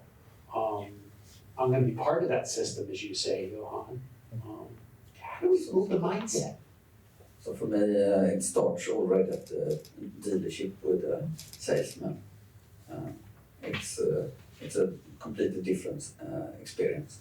I just bought out my company car today. Uh-oh. So I had a dealing with a salesman. And it's So a you completely start from different, the foundation. yes. So it's but it's kind of, yes, it's a lot of trust that needs to be built up. And at the end of the day, it's safety and it's life. And so it's a real big dilemma to solve.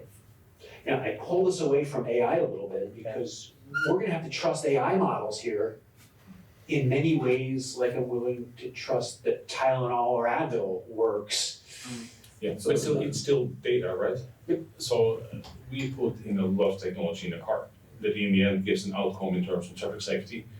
The good thing is with modern connected cars, we can actually measure what happens.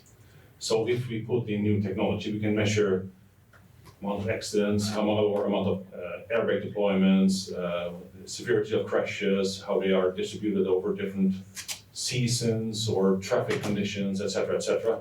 And I think that is data that we probe along with all the other data to really make sure that for every software update we do, that we understand how it actually impacts traffic safety. And then especially if you can be a little bit public about your actual accident statistics, I think you have a great way of actually building trust. So do you like Waymo's new dashboard? Yeah, I've seen it, but that principle of showing the data, I think, is really, really good. And previously, I mean, we have done automatic emergency braking and lane keeping assist and a lot of other technologies. And for some systems, we could, after a couple of years, determine that, well, this is actually decreasing accident risk by 20% or whatever the number is. And we know it is working, right? I mean, the risk of getting in an accident with a modern vehicle is significantly lower than with an older vehicle, which is really good. But the loop time, the iteration time has been very slow. It was measured in terms of years. And what we intend to do is now with software updates and continuous probing, we want to be able to react much faster and have this loop go much faster. And then if you can be honest about what happens there, I think you have a great chance of building trust with consumers. I agree with you. Yeah. So is this a manufacturer by manufacturer problem, or is this a country by country problem, or we need a global data aggregator to make this work? Mats, you're sitting here. For me, it would be super good if it was on a global level. I mean, you mentioned this kind of regulation from the pharmaceutical kind of rule-based what you need to pass, and if we could do that, but I just foresee that it will take time to come to that level. So we start with the country? Do we start with the region? Do we start with the manufacturer? I would guess it will be manufacturers. I mean, what Wayne is doing, I think, is great. And I can imagine that there will be manufacturers that want to show that they're best in safety as well. So switching gears for a moment here. I did a piece with Phil Koopman the other day, moderated by Bellagio Ojo and Junko Saito, where we talked about the life cycle costs of AI and how long these systems last. You know, today we build a car. We put a bunch of compute in it. Mats is looking at me. We put a bunch of compute on it, and we're going to pray it's going to last for 20 years. Is this realistic anymore? Do we need to be thinking about something different? Are automotive manufacturers capable of building an AI system that's going to last for a 20+ year life cycle of the vehicle? Any thoughts? Or is this something that as Phil and I have concluded, we won't worry about that right now? I mean, if not, then we're certainly heading in the wrong direction. I mean, isn't the whole idea of building more functionality in the software to really be able to upgrade, to replace on a current hardware platform? I mean, that was the whole idea, right? So, and maybe that is the wrong comparison to make. But then I think we really need to rethink the whole centralized computing idea. But I agree. I mean, modern cars, they will get software updates, but not necessarily 20 years, I think. The software upgrades really fast, but the life cycle of the car is still 20 years. It's still 20 years, and maybe the first 5 years you get software updates, and then it kind of gets into a maintenance mode or whatever you want to call it, where you only address quality or safety issues. But even if that would not be the case, I mean, also in 2007, we were producing cars with cameras that were based on machine learning. They're still running today, right? So it can be done. It was maybe not a convolutional network, but it was other types of machine learning. So I'm not so concerned with that. But of course, its performance may decrease when the environment significantly changes. So if we really get different infrastructure or different types of cars that would not have been recognized as a car, then you may run into issues. But I don't think it's a very big problem. I mean, so I'll highlight, let's go back to California, let's go back to Waymo. Robotaxis or highly automated vehicles break differently than you or I do. Yeah. When the world's filled with, 1 out of 2 robotaxis in the center of San Francisco is the functionalities the AEB system set up. Yeah. I mean, it's interesting. It's interesting, yeah. So Phil and I began to talk about, and I'll see what your thoughts are here, is that, and this was some stuff that Veoneer pushed forward at CES a number of years ago, is that much like we changed the tires and the muffler in a car, perhaps we need to pull electronics out and stick in new electronics 10 years, whether that's quote unquote OEM spec electronics or an aftermarket provider, who knows, let's leave that aside for now. Is that a feasible path forward as we try to maintain AI-enabled systems in the automobility space for 2+ decades into the future, or no, we're just gonna have to stick with whatever this thing was manufactured with? Maybe I start from the sensors. And because I'm a little bit more comfortable there, and I leave the software bit to you guys. I think in that aspect we're going in the right direction. I mean, again, coming back to the centralization of compute in the vehicle, and you can dumb down the sensors. That certainly speaks for an economy of replacing the hardware, because it's going to be just a fraction of the cost. If you go back to your 2007 camera system, I mean, today you would look at a completely different camera because you have removed the software from it. So I think in that aspect, the centralized architecture speaks, yes, to do that. So I'll leave Eric and Mats out of this. You're both employed or sort of employed by Automotive, okay? Yeah. Johan, you were a senior executive at two suppliers, kind of one supplier, something like that. Okay, is this an OEM responsibility? Or at the end of the day, much like I might choose to go buy an aftermarket windshield or set of tires or other piece, is there an aftermarket business model here? I think that would be very limited. I think there are not many OEMs on this planet who would back away from their safety responsibilities and to really rip and replace something like that in the aftermarket. I don't see that. That would be very, very specific over-the-counter type sensors that would be pre-qualified or something like that. But otherwise, I see that very close to the OEM heart today. So what you're telling me, and I'm not in trouble yet, is that the algorithms are going to have to get a whole lot better on the same hardware to maintain the performance over the life cycle of a product, as opposed to I need a bigger GPU year by year. That and we saw this in the Tesla side where we replace all the GPUs and start over. Yeah, I think yes, but I think there may be another aspect, and it is that with software-defined vehicles, you need to come to a different business model as well. Because earlier we were designing a car with its sensors, with its compute, and its software, would freeze it, put it in production, and forget about it, right? Now we develop a system, put it into production, but then we will continue to develop the software, right? So from an OEM perspective, you have a lot of development costs after production. You never had that before. So you need to balance that with revenue somewhere, either taking a lot more paid upfront or going to a software as a subscription. And I think it's maybe too early, but I really think that we will get into this phase where software as a subscription will be a thing. And if you make that fly, maybe there's actually an incentive for an OEM to change the computer. Because if you run out of compute on the computer, your business ends, your revenue stream dries up. So then maybe by changing the computer to more GPUs or whatever you need, you can postpone the software as a service business. And then it's rather the OEM's interest to change the computer. Mats? Johan?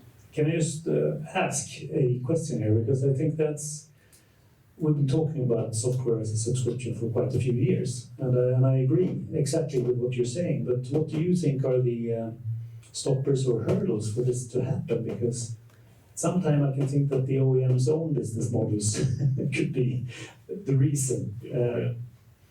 It's change. Yeah. And I'll chime in a little. I think the consumer is the problem. Because after you pay $40,000 in the US for an average car, are you willing to pay a couple $100 a month? Or do you feel nickel and dime? And I think it's the latter. I think the entire mind shift to the consumer base is going to have to shift before this software as a service model. It may be, but at the same time, people are also kind of obtaining a car as a service, right? If you have a company car, you had a company car until yesterday, you were paying by the month. Yes. Yeah. So I mean, that people pay for their vehicle by month is not something new. But I mean, I think you just have to experiment and see what flies and not. Hans? I mean, by legislation in a lot of countries, you, as a manufacturer, you're obliged to kind of have a certain level. And if you are using that kind of system to reach that level, you need just to continue for life, like the airbags. So I'm hearing simpler, more robust, more functional, less computationally energy dependent. You know, not the trends that we hear about in the news. You know, very practical innovations.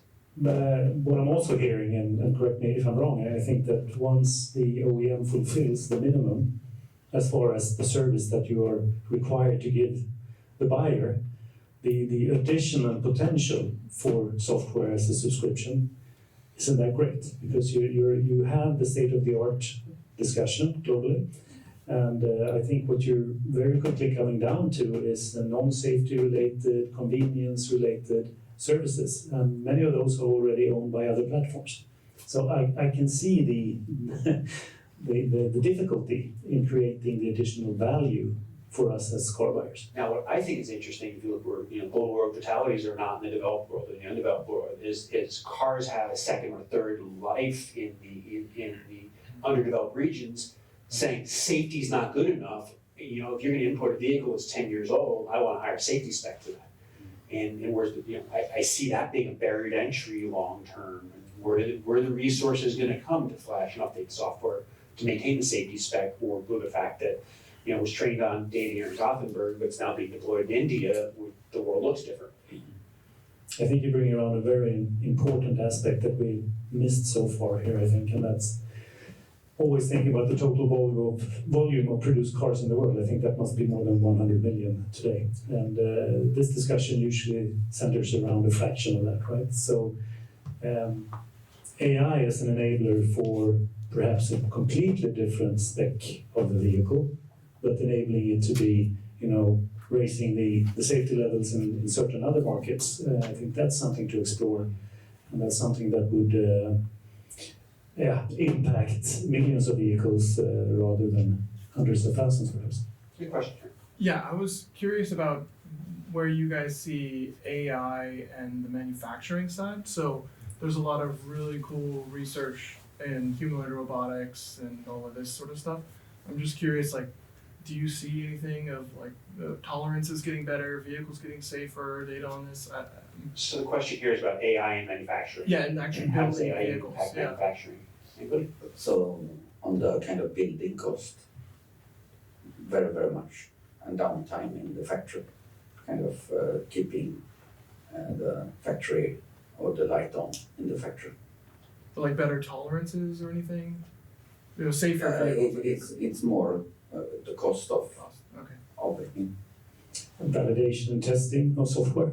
Mm-hmm. I mean, that's part of the production if we talk about sensor and different systems, for sure. So let's put your science fiction hats on for a minute. Fast forward 2 decades, 20 years from now. We look back at today, and it's like, oh my God, how am I supposed to think that far into the distance? We look back at today. What are we even thinking about, an AI system in a car built in 2024? What were we doing? What were we thinking? Or, wow, we were doing a lot with a little. I'm going to expose my lack of knowledge in the area here now, but I would think it would be really, really cool if we could use. We've been talking about the results of AI and how we can be more efficient and all of the data that we can, use AI to interpret and such. I'm wondering if we could have AI mimicking human beings' behavior in different ways. I mean, that the learning itself, we talk about learning as a means of getting to the results in AI, but maybe the learning in itself can be mimicking, different human behaviors in the vehicle. Eric? It's more about my kind of learning in life. Sometimes I'm super kind of tech romantic and believe in the tech like crazy. And then I get just hitting the wall and kind of waking up and kind of, oh boy, was I naive at that time. So But I hope in 2040, when I look back to cars produced 2024, that really think, wow, that was primitive. Right? I mean, what were we thinking? Why didn't we do this? Because then we have made progress in 2040. Yeah, hope so. I mean, when you think about where we are in cars today versus 20 years ago, the comfort, the convenience, the safety, the economics is changed tremendously. But if we hit that law of what we can do with the energy we have in vehicles, at the end of the day, we'll increment a little bit. Will we transform? Are we still going to be driving? I think so. I think we're going to be driving, but maybe not crashing in the same amount. For me, that we want to kind of move around as a society, absolutely. Do I need to have 2,000 kilos for that? Do I need to have kind of 500 kilometers of energy in that? I think that we, as society, needs to change that. But back, I believe that I'm kind of 82 at that time, and I'm just standing and watching, wow, what a tech. I'm hoping that the automation is here to support me better, because I don't believe it's going to replace me better. In the back. Yeah, I had a question. So Eric and I and a few others had a conversation a couple of months ago about software-defined vehicles. And I just want to ask, what came up at that discussion was one of the major challenges was the culture in the automotive industry of making change. And you were mentioning also the cost cuts, and you always have these parameters to you. From your three different perspectives, how do you see culture in automotive industry, and how do we get to that vision that you were seeing, Eric, in 2040, that this was so primitive? Can we change the culture to get there? I was away for 5 years and came back recently to this world, and I had one of my reflections that I made was that by the time I left, the automotive industry was busy spending a lot of time on LinkedIn, spending a lot of time in the right areas, exposing themselves with the right type of software giants, and it was a lot of that. And the old rainfall models were thrown into the basket, and this is not the way we make a car anymore. We do it in Scrum teams and all of that, right? That was when I left. Now I come back and I find sort of a nice mix between that, because there was a hard awakening in certain automakers that saw that the pendulum shifting all the way to that part. Then it was difficult to produce a vehicle in the end, just to simplify things a lot. Now I think we might be at a point where you can actually see, and I don't know if it's culture as much as it is adopting processes that are valid between software and hardware. But I think, I'm not so sure that the culture should change all of the way. And I'll step a little further in one sense. I think there is no auto industry culture. There are cultures in different directions between software and hardware-driven vehicles between different manufacturers. And I think there's a few manufacturers out there that are doing pretty well still that have not moved over to the software architecture. And I think there's a few companies who are struggling immensely with the complexities that were added to move over to the software culture that they are hoping will be solved in the next revolution or two. I think the jury's really still out with a hope and a prayer that the software-defined vehicle model really does stick and work. But I think there's some auto manufacturers out there that, no, we're gonna hold off on that, and we're gonna be fast followers if we can see this works. Yeah, was it about the development of vehicles, or was it kind of the society? It was from the automotive industry's point of view, but then we also have the consumer side, like, are we going to drive a car, or are we just going to want it as a service? Would be the other perspective of that culture. We all want to show our status with our vehicles. Yeah. How far you have come in life, kind of. Right. It was a joke. Hi, yeah. Matt, good to see you. You're still kicking. A couple of things. Number one, we talked about software subscription, but Tesla are already doing that with this premium service that they have. I think it's 99 crowns a month that they're charging extra after you've bought the car. And the other thing I wanted to mention also was, is there a two-tier system? We talk about electric cars when we talk about AI, or at least we assume that. But aren't we saying, aren't manufacturers saying today that they're going to be producing more fossil fuel cars? And as such, do we then get a two-tier system? And how is that in 20 years' time with a fossil fuel car? Just some thoughts. Great questions. Thank you. Tesla clearly has the subscription model working. I would argue it's the Tesla customer is a very special customer that it works for. I'd love to hear some thoughts here. I mean, you would like to have that kind of followers to your brand that are dedicated to, but in the end of the day, everyone who has bought a FSD, will it work someday or not, or next week? I don't know. The shift back to fossil fuels, I'm not aware of the recent trends in where things stand in Sweden, but it's real in the US. It's been very clear, and I, for one, think that the push on electrification and the acceleration will actually leave us further behind in a long-word path, more sustainable ecosystem, because we try to push beyond the infrastructure. So when we look back in 20 years, I think we're going to look at the last 5 years push towards electrification as being a disastrous mistake on consumer trust and satisfaction in much of the industrialized world. I think the end game is the same, but I think the lack of infrastructure. And what's the end game then? End game is a higher, more electrified infrastructure. But I think the speed in which we get there will be slower because we try to overstep the infrastructure in much of the world. And it's not the vehicle, it's the infrastructure.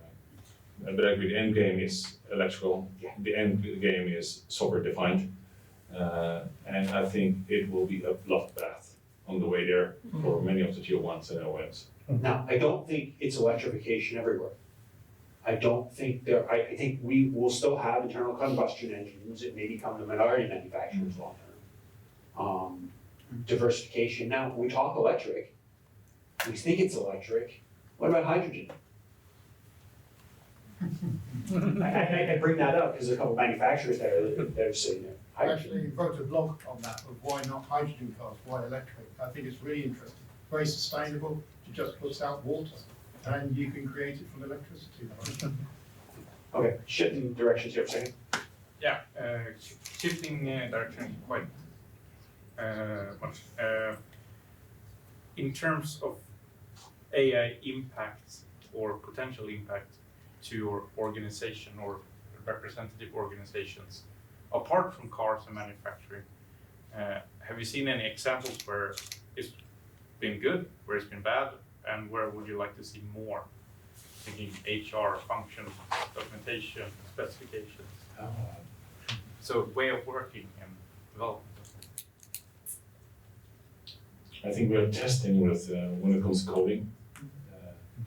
I mean that's an obvious one. Is it obvious that it helps us significantly? I think not sure if it really helps.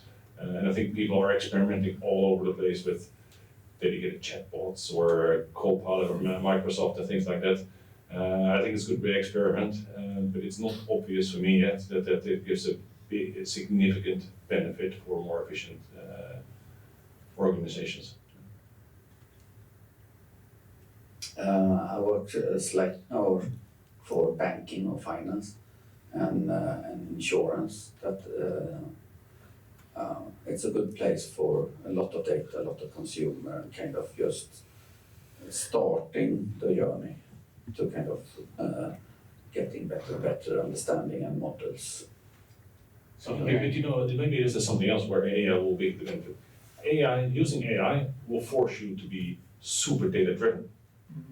If you collect a lot of data from your consumer fleet and be super data driven, engineers can directly make a decision on what to implement.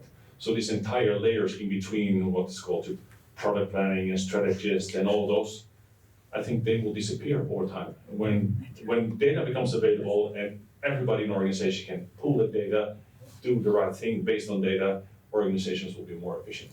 So it's interesting, you're talking about data for process improvement as opposed to data for safety system design or powertrain. I mean, if you have subscriptions, what are customers willing to pay for? The data will show it, right? You don't have to have people sitting in an office making guesses on what they want to have. Yeah, I'm just coming back to that as well. I also think that a lot of the support functions at the automakers are not necessarily state-of-the-art compared to many other industries. So I think that there's a lot of gain to be made from there. Thinking about, for instance, the finance department within the automakers might have something to learn from banking and finance and so on and so forth. So in those areas, absolutely, there might be AI adoption strategies to be copied from other areas, as Mats showed here earlier. That might be a good target for projects as well. I mean, just finding expertise within your own organization using a large language model would get me a long way to finding the help I need when I need it. Mauricio. So, you made a statement a while back that was mostly in the context of EVs, but I want to probe into this. You said it's not about the vehicle, it's about the infrastructure. Do you think this applies to AI as well? As in, can you picture a future where we have, for example, L4 only driving zones, in which the infrastructure has been essentially made capable to interact with vehicles to help minimize uncertainty? So basically taking the vehicle outside, or taking your thinking outside of just thinking that it's the vehicle that houses the AI, it's actually the infrastructure that makes this possible. A lot of people would hope so. Do you see this as a viable future at all? I don't think so. Because although it is the right answer, you'd have to go through the political change of putting a pause on the usage of the optimization of that infrastructure for a significant amount of time before you reap the rewards. That means the political cost of shutting down a highway for 10 years until the vehicles exist to optimize the use of that highway, we'd all be yelling and screaming for 10 years, no politician's willing to take that. I agree. But if it happens in China. Singapore. Look, I can remember 10 years ago, the conversation being ship the cars off the island in Singapore and convert the island. It would have been the right thing a decade ago. But it's a great observation. And it costs like $100,000 just to get your car renewed every 10 years in Singapore. So I was just thinking 10 years after that, which cars do not longer update their SSL certificate, they can no longer drive in that zone. Oops. Was your question about the operational domain? That kind of, here's the highway where you can apply LL4. Exactly. Or for example, coming from the Bosch world, right? I mean, there's a parking garage in Stuttgart, which is enabled with sensors that allow for this automated valet parking scenario. That's one of the things that they're looking into. It's a very small use chicken and egg, right? I mean, yeah, exactly. It's going to produce cars for a parking garage in Stuttgart. Yeah. That's maybe 2 brands. So we're talking about L4 for a moment, okay? A lot of the conversation about L4 has been dominated by Waymo Cruise. We're gonna have robotaxis. Is that the real business model for L4, or is it highway pilot? Any thoughts, Eric? Yeah, I'm going to take us back to the 100 million cars produced per year again. And I think if you don't see it in that perspective, that's where the real volume is, and that's where the real change is going to be brought around until you have sufficient part of that global volume into the same direction. I don't think it's going to happen. So you think it's an L4 feature on 100 million cars, or nah, we don't have to go there because it's too expensive? No, I think it's a very different use case for Waymo compared to BMW or Ford or any other vehicle OEM. So it is L4 for Volvo, for instance. It means something completely different. And L4 for you and I who buy the Volvo is different. And until you have enough volume on that specific, that's what I mean. I agree, it's a different product. Waymo may, I think what they do is super, super impressive. And they show you can do L4 with support from the infrastructure. So I think that's kind of the proof. Whether that's a viable business is still to be proven. But what I understood is that like Uber makes the majority of their profits in 12 US areas. So if that's the case, if Waymo can take over that, maybe it's a viable business for them. But that's not replacing 100 million vehicles, that's replacing a lot of taxi journeys. And that's fine, it's a great business case. But then other forms of automation will enter consumer vehicles. But those vehicles are sometimes driven manually, sometimes driven unsupervised. Mats, anything you want to add? No.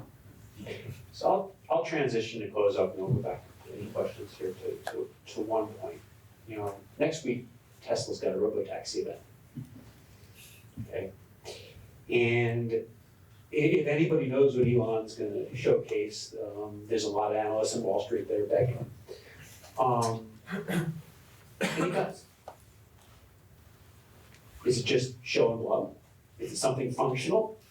Does it give us a new perspective, or is it just another promise that's overhyped and undersold?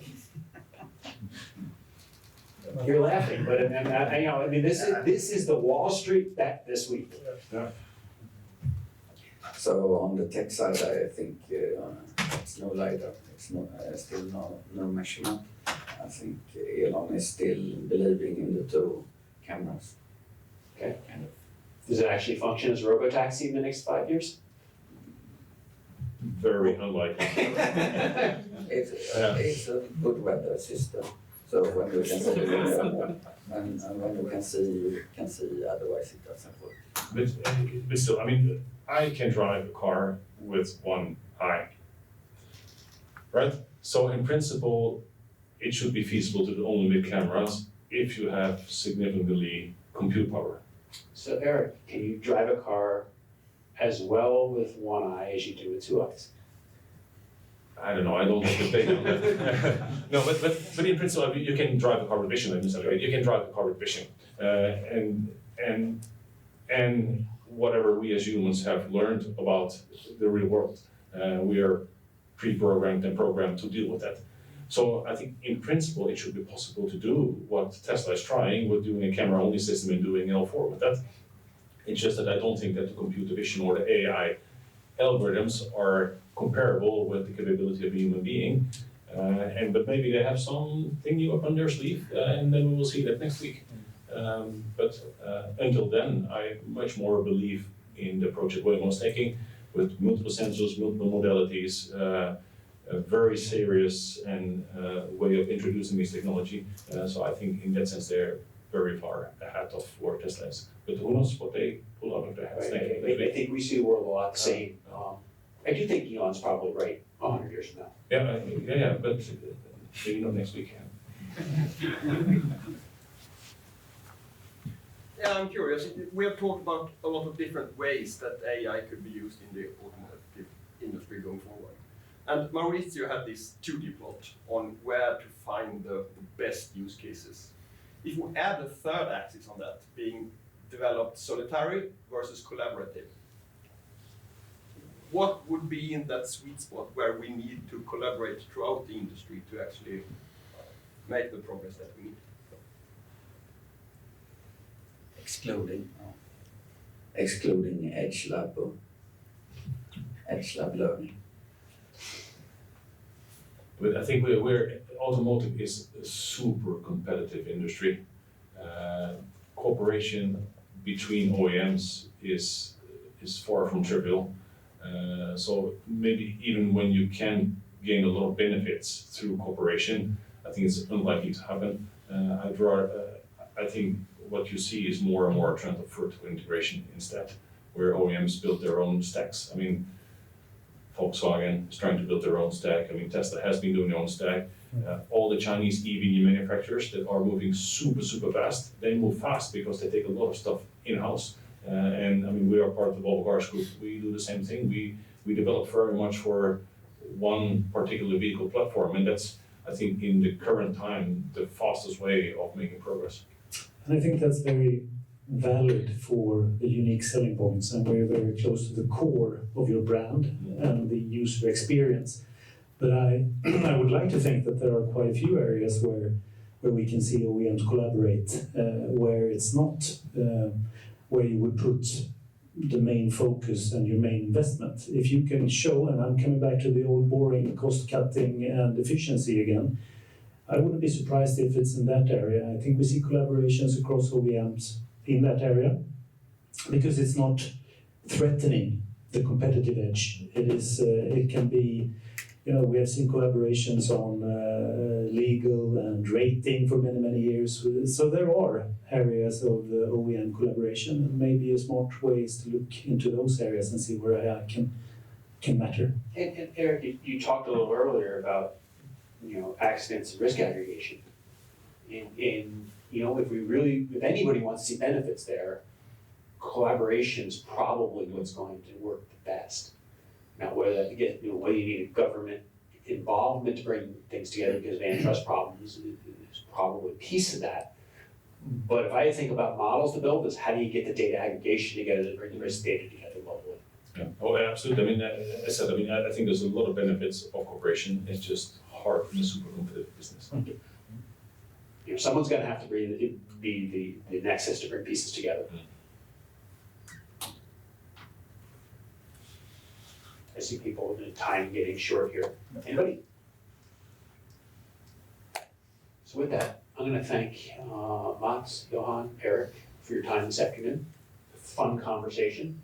When we look back 20 years from now, and Mats, you're in your 80s. I'm in my approaching 70.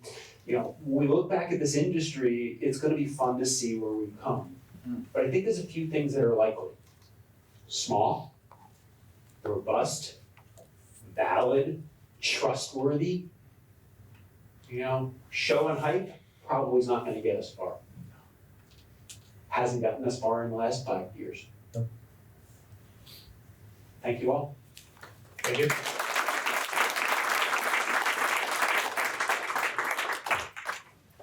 Thank you so much to the panel, and I'm going to wrap up the whole event today.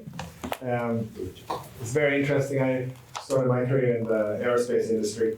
And at that time, we thought in the aerospace industry that we were the shit. Everybody was looking at us, figuring out what to do. Now, the aerospace industry comes and look at the automotive industry, trying to figure out what to do.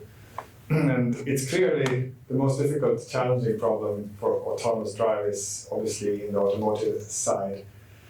It's a lot easier to drive an aircraft, I know. It's also a lot easier to drive a ship. It's a lot easier to drive a train. So this is the community which is really pushing the limits. And I think also, this was discussed at the end, there are areas that we can collaborate on. And I think also like the one was pointing out here, the cost areas, the quality areas and things like that have been proven in the automotive industry in the past also to be areas for collaboration. So with my last slide of today, we are launching the automotive cluster here at AI Sweden as of today. It's a great starting point with the input from the panel, from Mauricio and from your questions. The idea and the call to action here is we are going to develop a strategy for the automotive cluster here in Sweden. So maybe adding to Bryan's list of we've done a small, robust, valid, trustworthy, you should maybe also have something made in Sweden on there, or at least invented in Sweden. But help us develop a strategy. What's the next big thing? Create a platform to deliver that. Then leverage the partnership. We have a unique partnership here. We have large commercial vehicles here. We have consumer vehicles. We have OEMs. We have all sort of cool things here in Sweden. Sweden is actually unique in how broad industry we have here. Everything from aircraft, telecom, cars, obviously, trucks, buses, all the way into music streaming services, computer gaming, IKEA, and so forth.